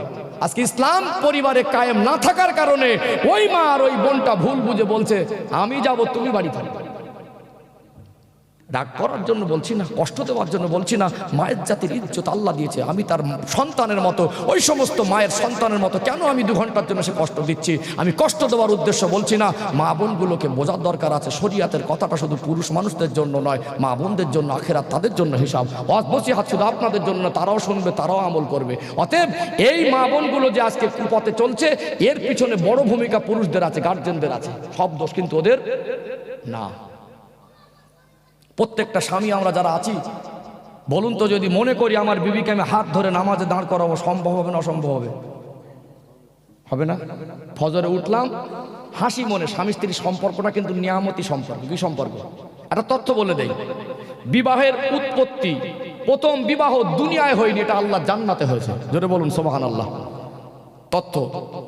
আমাদের সকলের আদি পিতা হলেন আদম আলাইহিস সালাম। তার সৃষ্টি হলো আল্লাহর জান্নাতে। প্রথমে আদম আলাইহিস সালামকে আল্লাহ সৃষ্টি করলেন, মা হাওয়ার সৃষ্টি তখনও হয়নি। জান্নাতে নিয়ামত খাচ্ছেন, জান্নাতের সুখ শান্তি পেয়েও কিসের একটা অভাব অনুভব করছেন, সেটা ভাষায় বলতে পারছেন না। মনের খবর কে জানে? সবাই বলেন মনের খবর কে জানে? আল্লাহ জানে, কিন্তু ভাষায় বলতে পারছেন না কিসের অভাব। জান্নাতে থেকেও কিসের একটা অভাব অনুভব, মানে আল্লাহ মনের খবর বুঝতে পারলেন। ঘুমিয়ে গেলেন, আদম আলাইহিস সালাম বাম পাঁজর থেকে হাড় নিলেন, মা হাওয়া আলাইহিস সালামকে বানালেন। ঘুম ভেঙে গেল, নজর গেল মা হাওয়া আলাইহিস সালামের দিকে। মনের মধ্যে হচ্ছে এতদিন আমি যে অভাবটা ভাবছিলাম, হয়তো ওই অভাব পূরণের জন্য এটাই যথেষ্ট হয়ে যাবে। আগে বাড়েননি, বাড়তে যাবেন। আল্লাহ বললেন, আদম থেমে যান, এখনো আপনার সঙ্গে সম্পর্ক শুদ্ধ হয়নি। আল্লাহ বিবাহ দিলেন, বিবাহের সম্পর্কে হালাল করে দিলেন। তারপরে আদম আলাইহিস সালাম মা হাওয়া আলাইহিস সালামকে বিবি হিসাবে গ্রহণ করলেন। তাহলে বিবাহের উৎপত্তি দুনিয়ায় না জান্নাতে? এই জন্য একটা মেয়ে তার জন্মভূমি ছাড়ে, গর্ভধারিণী মা, জন্মদাতা বাপ সবকিছু ছেড়ে, যে পুরুষটাকে জীবনে চিনত না, জানতো না, কবুল বলে ওই গাড়িতে পাশে বসলো, বাকি জীবনটা হেসে খেলেই তার সঙ্গে পার করে। কথা ঠিক না বলে? দেখবেন প্রথম প্রথম কাঁদে, আসলে ওই বাড়ির থেকে বার হওয়ার সময় কাঁদে, রাস্তার মাঝে এসে কাঁদে, বলতে পারবেন? হ্যাঁ, যদি বলেন 500 টাকা দেবো, রাস্তার মাঝে কাঁদেন, কাঁদবে না। ওই কান্নাকাটি মার সামনে ওখানে। তারপরে দেখবেন একটু সংসার যখন নিজের মনে হয়, সন্তানাদি হয়ে যায়, নিজের পরিবার, বাচ্চাদের স্কুল লেখাপড়া হয়, তখন মা ফোন করে কোচে অনেকদিন যে আসিস না, একটু জামাইকে নিয়ে আয় না। মেয়েটা বলছে, মা এখন যাবো না, একটু পরে যাবো, এখন থাকো। বলে কি বলে না? ওই মেয়েটা স্বামীর ঘরটাকে নিজের ঘর মনে করে। কারণ কি? আল্লাহ একটা আলাদা নিয়ামতি সম্পর্ক দিয়েছেন। আমরা স্বামী, আমরা যদি মনে করি নামাজে দাঁড়াবো, স্ত্রীকে জোর করে হাসি মুখে ভালোবাসা দিয়ে হাতটা ধরে টেনে নিয়ে গিয়ে বলে, আমি পড়বো তুমিও পড়বে, চলো অজু করি, না করতে পারবে? না করতে পারবে? এতে মারামারিও হবে না, ঝগড়াও হবে না, বরং ভালোবাসা বেশি বাড়বে। আপনি 4 দিন ডাকবেন, আপনি একদিন ঘুমিয়ে থাকবেন, আপনার ওই স্ত্রী হাত ধরে টানবে, চলো না অজু করে নামাজটা পড়ে নেই। আমরা তো ঘুমের ঘরে উঠে বিড়ির বান্ডিল হাতরানি মানুষ, বোঝা যায়নি? আমরা তো খৈনি ডোলা মানুষ। আমার কিছু বাবাজি আছে খৈনি মতি আর খায়, পাবে না বলে আবার গাঁটিতে করে রাখে, আবার বালিশের তলায় রাখে। 5 বার খৈনি ডোলেন, কেউ তো মনে করে দেয় না। আর আল্লাহ যে 5 বার আপনাকে নামাজের কথা মনে করে দিলে, কেন গেলেন না? 5 বার খৈনি ডলেন, একবার তো কেউ মনে করে দেয়নি। এমন খৈনি করে মিল আমি দেখেছি, বলার কিছু থাকে না। হুজুর মানুষ, কেউ চিনতো না, জানতো না, এক জায়গায় বসে গেছে, পাশের একজন, তার সঙ্গে কোনো পরিচয় নেই, একটা খৈনি ডিব্বা বার করে ডলছে, বলে ভাই একটু বেশি করে নাও না, আস্তে করে বলছে বেশি করে নাও না। আছে না? নেই? আছে না? খৈনি ডলার নেশা হলো, নামাজের নেশা হয় না? দরুদ শরীফ পড়ার নেশা হয় না? তাহলে এটা যখন পারে, এটা কেন পারেন না? এক মাসের ভিতরে আমরা আল্লাহ বলিনি, দরুদ শরীফ পড়িনি, জলসা মাহফিলে একটু এসে বসি, হুজুররা পড়ায়, তারপরে মুখ থেকে বেরোয় না। আমাদের ঈমান মানে পরিপূর্ণ হয়েছে বলে না কমজোর আছে বলে এই অবস্থা? ঈমানটাকে পরিপূর্ণ করুন, আল্লাহর হুকুম মানবেন, আল্লাহর কাছে নামাজটাকে জীবনে সর্বপ্রথম আমলে আনেন, বাকিগুলো আস্তে আস্তে ইনশাআল্লাহ পরিবর্তন সহজ হবে। সর্বপ্রথম কাজ হলো নামাজ। কি কাজ? একজন মানুষ ঈমান এনেছেন, দুপুরবেলা আজান হচ্ছে জোহরের, ওই ওয়াক্ত, ওই সময় তার উপরে নামাজ ফরজ। কথা বলতে পারছেন? আগে প্রথম কাজ হলো নামাজ। এমন কোন দলমতের নাম করেন তো সেই দলে গিয়ে জামাত ছাড়া জান্নাতের সংবাদ দিচ্ছে। যাই দলমত ঝগড়াঝাটি হতে পারে, নামাজ কিন্তু সব দল বলছে পড়ো। অতএব নামাজ ছেড়ে দিয়ে ঈমান পরিপূর্ণ হবে না। নামাজটাকে ধরুন, স্বামী স্ত্রী নামাজ পড়ুন, আপনাদের পরিবারে আপনার বাচ্চারা দেখবে আমার আব্বা নামাজি, মা নামাজি। নামাজটাকে জিনিস মনের মধ্যে, অন্তরের ভিতরে জায়গা পেয়ে যাবে ইনশাআল্লাহ। কথা ঠিক না বেঠিক? চলুন, আমার কথাগুলো যতটুকু বলেছি রাগ করেননি তো? কষ্ট পাননি তো? কথাগুলো কি